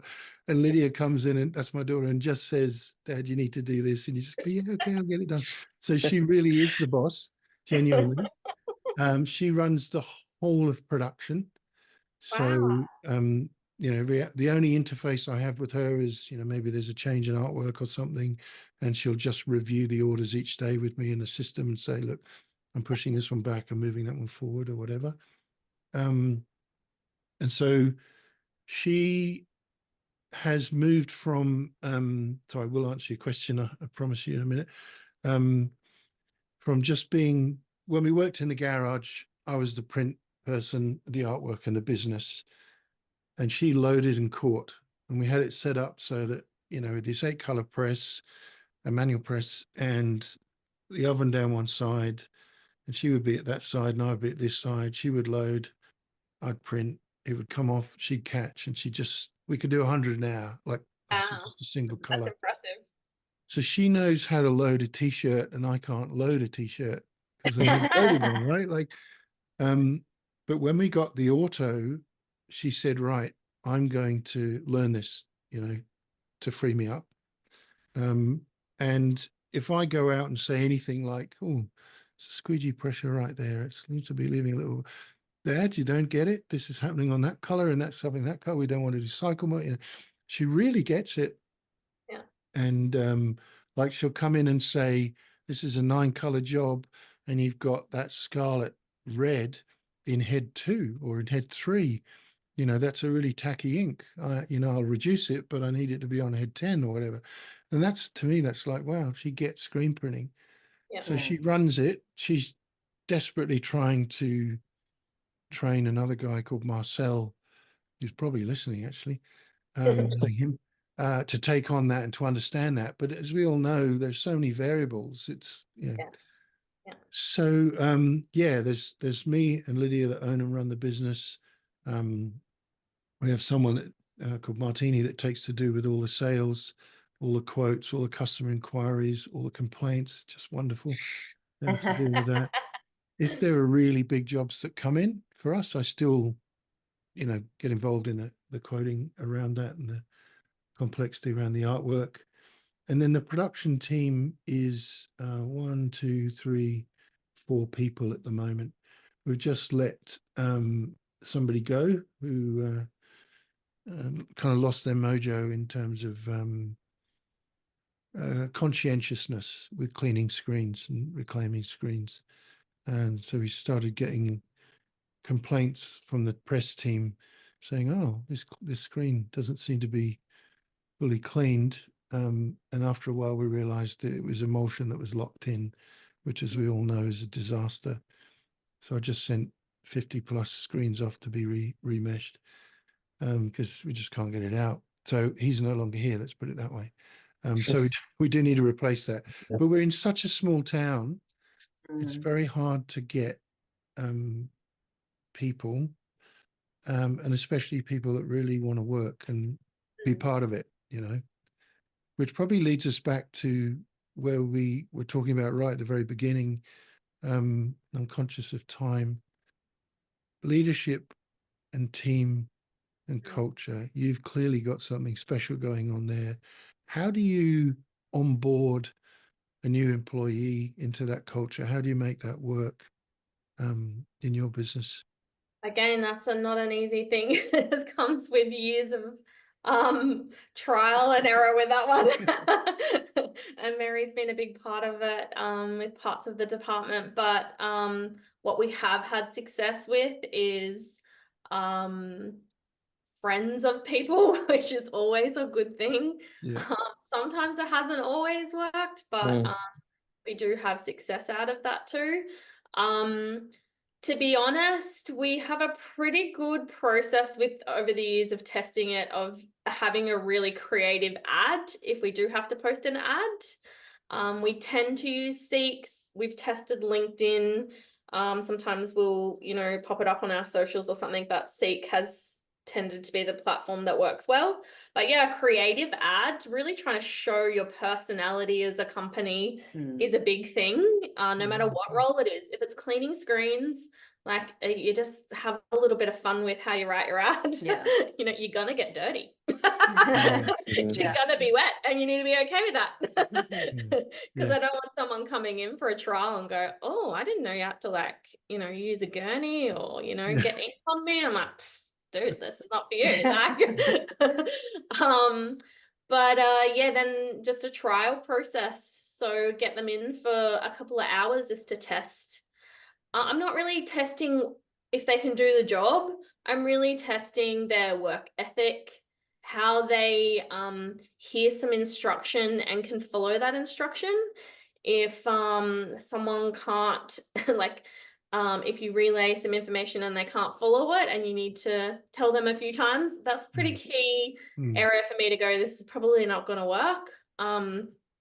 We run a team with certain leaders in departments and don't like micromanage or manage deeply. So it's really, we need a team who can operate on their own. Yep. We definitely have good training processes. We could always be better at it, but we're really good with recording procedures of how to do everything. Mary got us onto Loom, love Loom. So we do a lot of videos of procedures, written procedures as well. So they do have a good foundation to learn, no matter what role it is in the business, if it's sales or on the end of the tunnel or bagging or cleaning screens. So yeah, we just have that trial process, then a training time where they're really learning about the company, our passion. Because to me, it's more important to hire someone who is passionate about what we do and has an interest in it rather than someone that's just after a job and their pay at the end of the week, because you know, it's hard work. And we do expect a lot out of our team, but we also celebrate a lot. But because we expect a lot and it's a lot of hard work, they need to love it and they need to want to do it, because otherwise they'll get jack and leave. And that's just not the right fit. So we really try and identify that early. But yeah, we haven't had to hire anyone too recently, so kind of really got a good stable team at the moment, and are just enjoying that phase, because it's a lot of work. Employing people, hiring people, finding the right person, and then training them. So I think what happens as well with recruitment is that like in the moment of a business needing someone and a person needing a place to, you know, to work, it's like, you know, the interview and even that first initial trial, it's like, you know, they're on their best behavior, you know, and even the business is on their best behavior too, right? So we're putting our best, you know, best foot forward in terms of this is like our vision and our mission. We're committed to it, and it's like that's the pinnacle of what we're trying to achieve. The reality of the manufacturing environment is that, you know, there is a lot that can go wrong with screen printing. And so having commitment to delivering at a certain quality level, whether they are someone who's, you know, talking to clients or someone who is taking tape off screens or packing boxes, like we need to have a consistent culture of excellence regardless of what the actual task is. And so that's why the person, like Jodi was talking about, the work ethic and the commitment to that quality of the workmanship is important, no matter how like trivial the task itself might seem to be, because it's all part of the bigger thing. So I think one thing that and it's maybe a little bit different for the consultant team to the production team in terms of maybe the level of like training and time that it takes with, you know, what they need to learn talking to clients. But one thing that works across the board in any department is having anchor points. So even if you were to have like your initial trial and then you go, okay, cool, this seems like it's going to be awesome, come on board, then having an anchor point like 1 week in, an anchor point 1 month in. And that's really an opportunity for the candidate and the leader to really assess, like, is this working? Is there any red flags? You know, is this going to be something that you feel like you want to commit to? Like, and just trying to see if it works, because I think after a week, you know, you might still be in that honeymoon period, but in a month, they've got a really good idea of what the job is and all the things that might be a great day, a challenging day, you know what I mean? Times when, you know, there's been things that have popped up where they've had to create solutions or maybe failed to be able to create solutions. And so you really need to give yourself like a bit of that time to know that you can't really just hire someone and know how it's going to turn out off a resume, off an interview. Like you need to get in the hot seat and actually get the work done to see how somebody actually handles themselves. Yeah, Mary's right on the point there that you know, even if you hire a great person, you need those check-in points. And again, we work really well together and have got some really good processes around that. We do like surveys with them so we can see, like, without having a face-to-face meeting, what they really think of the place, what they think of their training process and the hire process. Then we have like one-on-one meetings to really engage with them to see if they're liking and happy with the job, as well as we're happy with their performance. So it doesn't stop after you hire, because we have hired people that, you know, on paper and in interview process, they're perfect and it's going to be like a game changer, and they just can't do the job. And that's just part of that process. But I think that even after the check-in points, we do an annual like performance evaluation, and I do give credit for Mary, who she's like rephrased this as a roadmap for future development for each of our team members.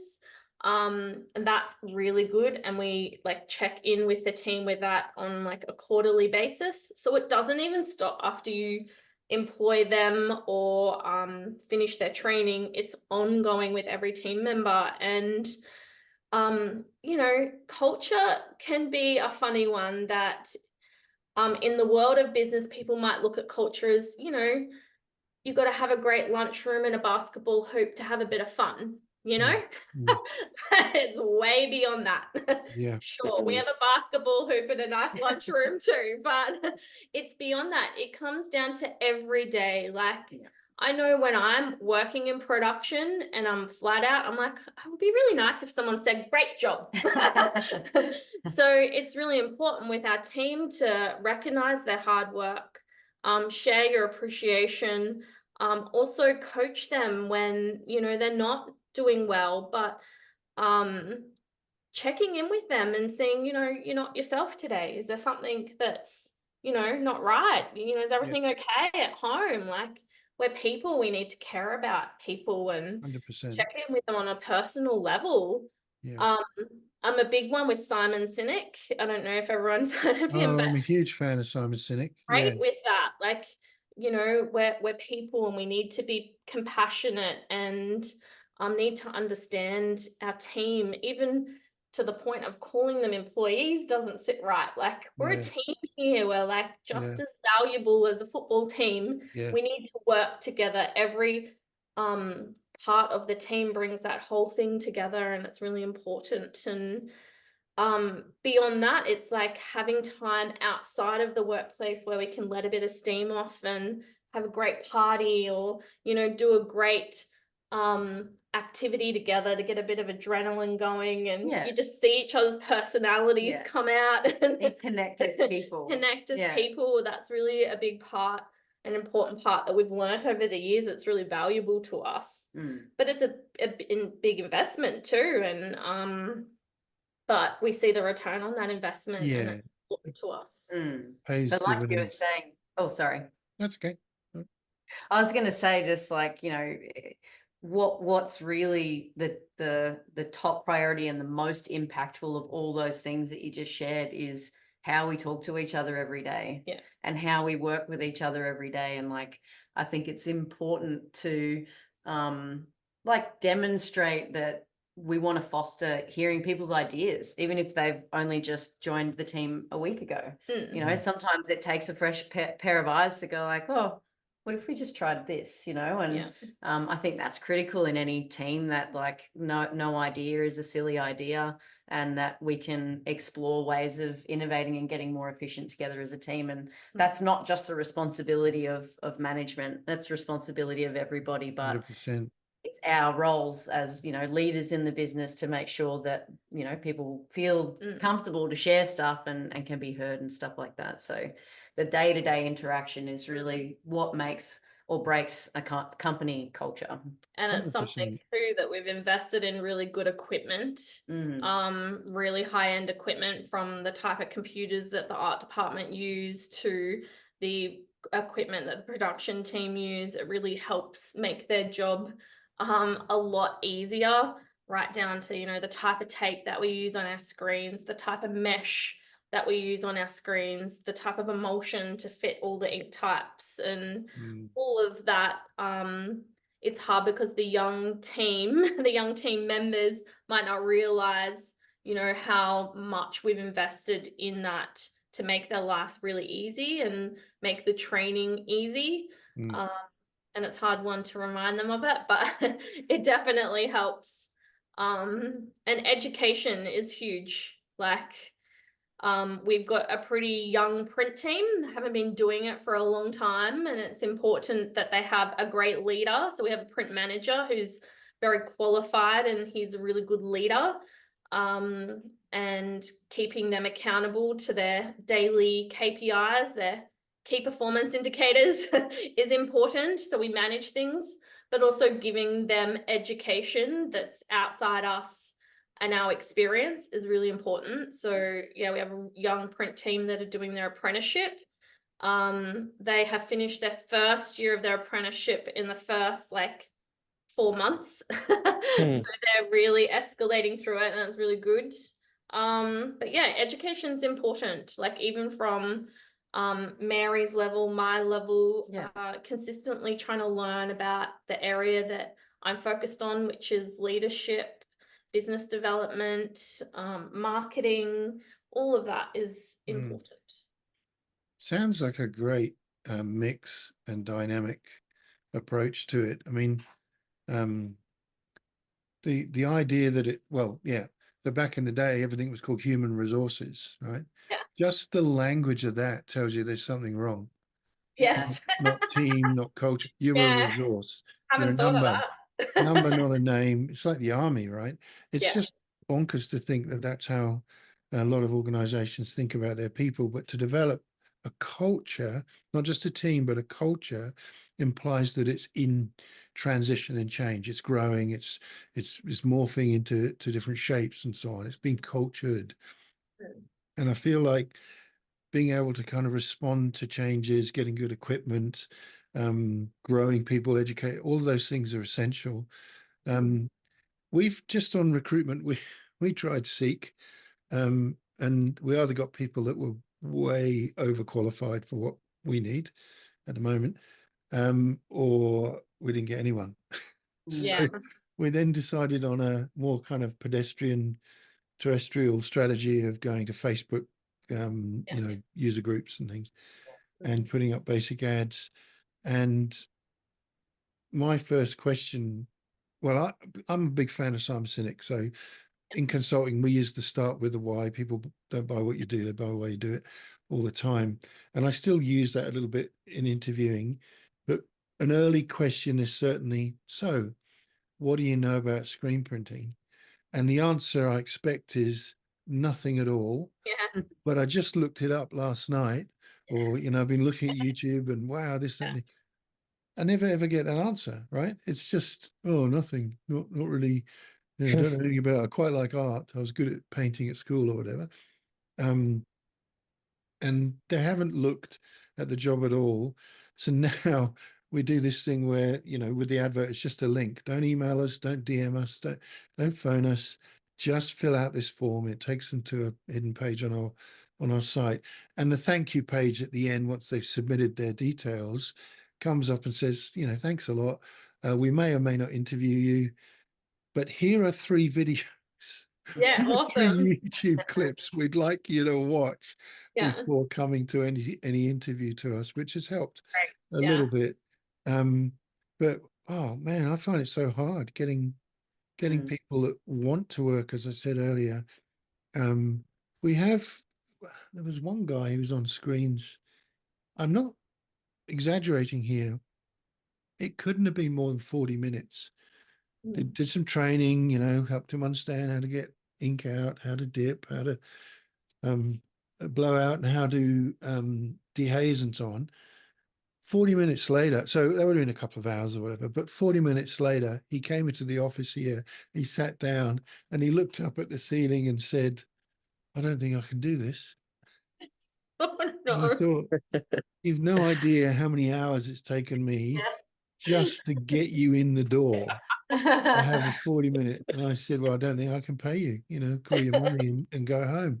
It's so, I mean, that's an extreme example, but Yeah. it's so hard. But just this week, Martini said, we've just got rid of someone, as I said, but we've got a great team. And it's true. We have a team that work together and work for each other. And it isn't really a flat structure, but it is pretty flat when you go out there in terms of multitasking and multi-skilling and so on. But as we grow, I have to think a bit more about structure for sure. Yeah, great. But before we kind of maybe wrap up, Josh, you're actually recruiting, you've just recruited someone, haven't you, in your business? I had someone start at the start of the year. I did try someone to help with production last year, but had some issues there.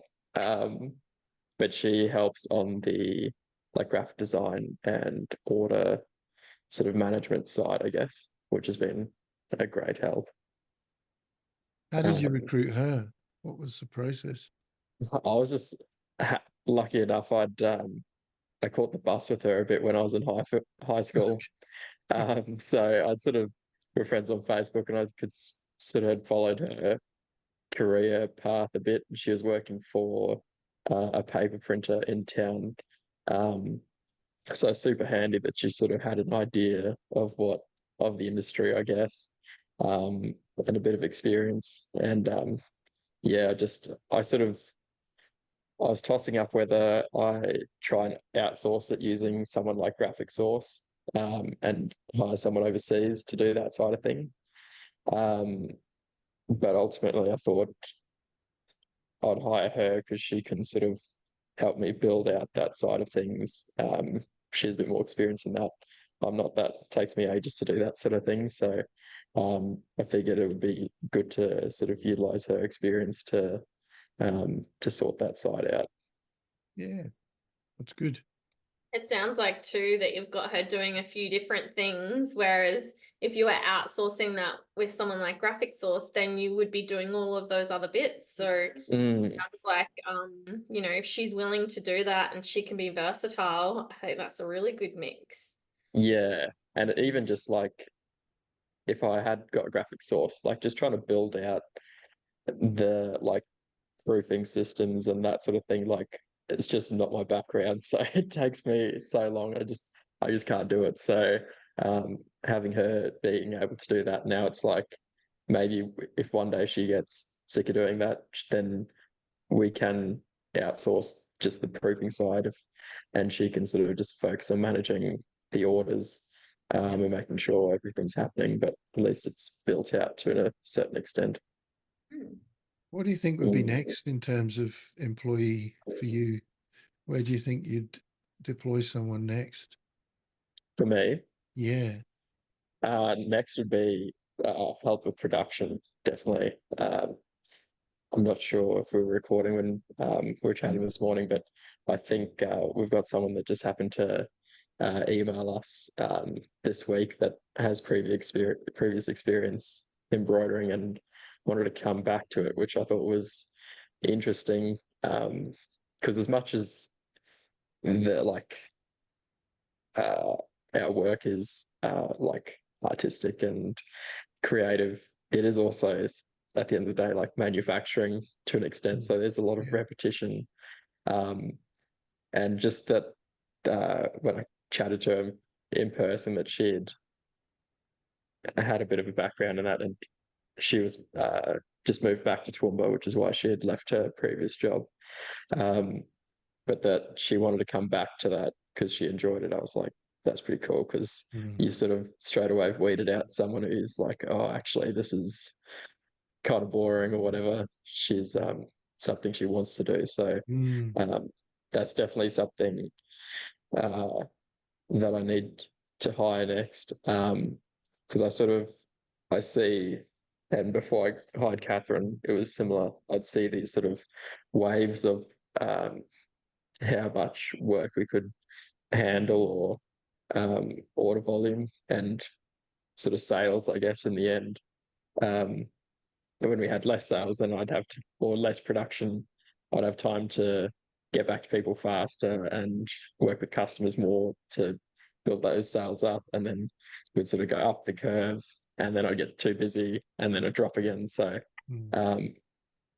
bringing Catherine has helped flatten that sort of up and down a little bit more. But I still do pretty much all the quoting and sales side of things. So like we've had a really busy end of last month, and now we're still trying to like catch up the production into this month, and so our sales have slowed down for that. So I think if I can get someone to take over the production side a little bit more, and I can sort of again try and level that wave out a bit more, would be super helpful.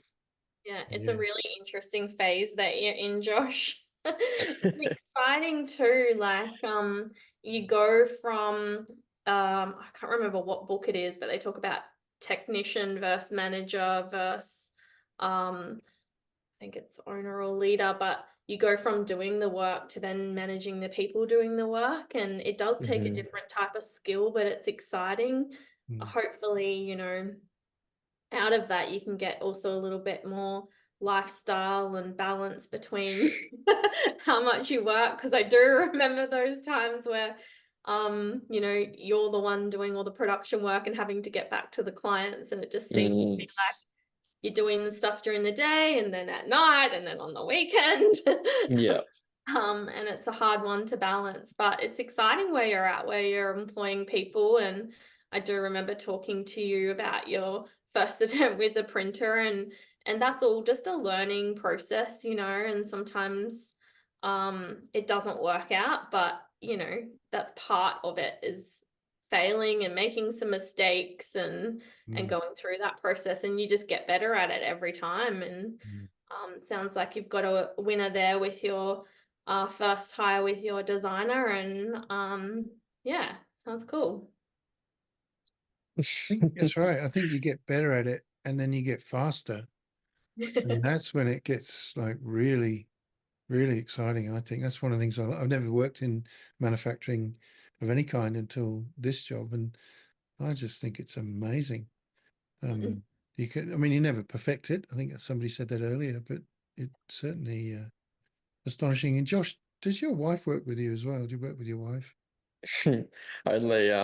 Only when I need to. She's a paramedic, and there's been a few times she's come off night shift, and I'm like, hey, can you just catch these shirts at the end of the man. dryer or help me hoop the back of these hats? And she's like, yeah, she's awesome. She has helped a lot in the past with some other businesses I had too, and I don't know if anyone would have done the same things with, but yeah, it is handy. Maybe not asking her that date night is us printing shirts. Yeah, that's not a great day night. No. Interesting, when Joel and I were printing when we first started and we had our little baby girl Ezra, we'd go cleaning in the morning and he'd make me come with him. Had the baby on the carrier, cleaning in the morning, coming back, printing. But it's good memories though. Yeah, it is, and it's, you know, you do ask a bit of your partner, but it's lucky that they love you and they, you know, want to spend time with you at the same time. But Joel has now, well, you said earlier he's still doing some consulting for you when you need support in certain areas, but he's doing his other, we ought to give him a shout out. Do you want to do that in terms of what he does with Rock and Stampinator, or is he not doing that now? Yeah, I think he tested the waters with Stampinator. We love ours. We've got, you know, one on each machine, and we're big advocates of it. I think that's where it all started, is we're advocates of the equipment and we just love it. And we want more people to experience that. So that's where the Rock stuff came in. But yeah, he's obviously started the business with me. I don't know if he recognizes that. I was the one folding all the shirts and sending out the invoices. But yeah, he did really well in finding Mary and was able to pass over the whole sales and working with clients. Well, and what then... he actually did is when these guys hired me, it was like a bit of a different dynamic because they had a young family. So Joel was more in the day-to-day operations and Jodi was more in the background. But yeah, when hiring me, he basically drop kicked the phone in my direction and never answered it yet. So he's very good at going, I've had enough of this, I don't want to do this anymore, I've got to get someone else to do it. And so he worked himself out of this business probably when we moved to our farm, which was about 8 years ago. And he had a passion for farming. Funny, like Josh and him have done like the opposite thing. Yeah. So yeah, he was studying about regenerative agriculture, really interested in raising our own animals. And yeah, we got a little property and he just wanted to do that. And it was like, maybe come in 2 days and on the farm the other days. And I felt like that maybe lasted a couple of weeks and then he just didn't come in anymore. So he was really good at removing himself out of the picture. And I think after doing that for so long, I know that he has skills in this industry that's really valuable for other people. Yeah, I've benefited from them. A couple of years ago, was a part of the Women in Print Awards. And then when it first came out, which is something that won Screen Print Mag, and then got involved on the advisory board of Screen Print Mag. And from that, I just realized did a bit of mentoring shit with some other people and realized we do have a lot of experience and knowledge that we can pass on to other people and help people. And when we started, we felt like we didn't have enough of that here in Australia and just really wanted to work on that. And we love our rock equipment, love our stampinators. It's been a big game changer for us that we wanted to share that, and the opportunity came up. So yeah, he's now rock and working with GJS, and I'm sure you guys will get him on and he can share further to that story. Yeah, definitely like to hear that. He's been very helpful to me. I'm very grateful. He's very candid and honest, and that's so helpful and encouraging too. And he got us our stampinator. So Yeah. How are you finding it? good. Yeah, the guys won't print without it. Yeah. You know, they use it all the time. They don't use it instead of the flash though. I think that's the same as you guys. Yeah, we haven't We've quite done that. mastered that yet. Yeah, we've done that a couple of times, and our press is different. We run an Anatole, and Yeah. so the heads don't move up and down. The platens do, and whereas on a rock, because the heads move up and down, you can adjust the off contact per head. Yeah. Whereas on ours with fixed plates, it's the off contact's the same for everything, unless you want to raise the head manually. So it's a little bit, can be a bit clunky, but we wouldn't not use it for anything. But yeah, I'd quite like to remove the flash just before it, just to see whether they'll be game enough to do it. But it's vastly improved the quality of prints. I mean, it's just great. Really And love maybe it. for the people watching that don't know, it's pretty much just like a heat press on your press. I think that the big difference for us was working with fleece, and the quality of our print on fleece 100%. massively different. And yeah, we love it. Yeah, no, it's definitely a plus. But yeah, that's all it is. You're right. In a crude sense, it's just a heat press with springs that push down or the platens push up. Yeah, no, we need to get him on definitely and have a chat and find out what he's up to. All right. Any last thoughts, questions, queries, doubts, concerns, tips, traps? What would you say to someone starting out in screen printing, not in DTF? Don't do it. That's a good We don't one. need any more competition, no, mate.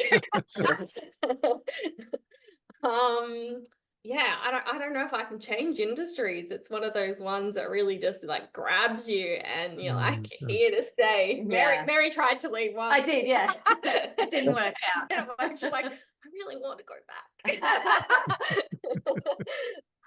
Yeah, it's one of those industries that gives you that creative spark, but in a production sense that can be very satisfying with accomplishing things. And it's really cool. I think it's a cool industry we're in, no matter what decoration method we're using or what equipment we're using. I love it. And someone starting out, I think, you know, if they've got that passion, and we're here, our doors open if you want to come see how we operate. Josh has been here, and Sam, you're more than welcome to come. Thanks. Yeah, I think that it's cool to have more people in the industry, especially females. I love that your daughter is like running the machine. That is so cool. I love that. Yeah, no, I think you need a medal just for having 4 girls, like holy totally. 4 girls, 3 married, 5 grandchildren. It's Wow. it's wonderful. Yeah, no, I'm very proud of her. It is good. It is very good. Okay. I think for people starting out as well, like just to share from a sales perspective, which is inevitably going to be a really big part of anyone kickstarting any business, whether you whether you want to spend time selling or not, somebody's going to have to do it, because that's essentially the driving force behind the success of your business. And I think from that perspective, I'd just say that, like, even if you are just starting out, you don't necessarily have the years of experience. It's not necessarily a reason that you have to enter the market at a low price point. Yes. I think that what happens, and this is something that, like, we might even talk to our clients who are trying to retail apparel as well, but I think it applies to like any business and garment decorators as well, of like, if your main reason that you're attracting people is because it's a cheap option, you're just going to be working your butt off, like attracting people, you know, forever. Yeah. And so I think that there's really a lot of value in us as a whole industry kind of valuing what we even do in the first place, the skills that it takes to deliver on the product that we have, no matter the size of your business and size of your overheads and that sort of thing. I just think it can be a bit of a misconception or a trap that people might think when they start out, they need to just get people in the door and do stuff for pretty cheap. But the trap that would be there is that now if you get to a stage where you're like, okay, cool, I didn't carry the one there and I'm not actually making any money, now I need to charge a bit more, you're going to really struggle to sell to that same person. And so you're constantly working on attracting a new audience. So I just think that what we do is it requires so much skill and knowledge and dedication. And we don't need to, like here in Australia as decorators, we don't need to compete with offshore. We're a totally different solution to an offshore solution. And I just think it's important that as decorators, we all support each other, and you charge what you're worth for the quality of work that you do. So yeah. Oh, I think that's really good advice. Yeah. Big temptation is always to do more, even if you end up earning less, which is never smart. Yeah, great. Guys, thanks so much. It's been really great to actually meet you.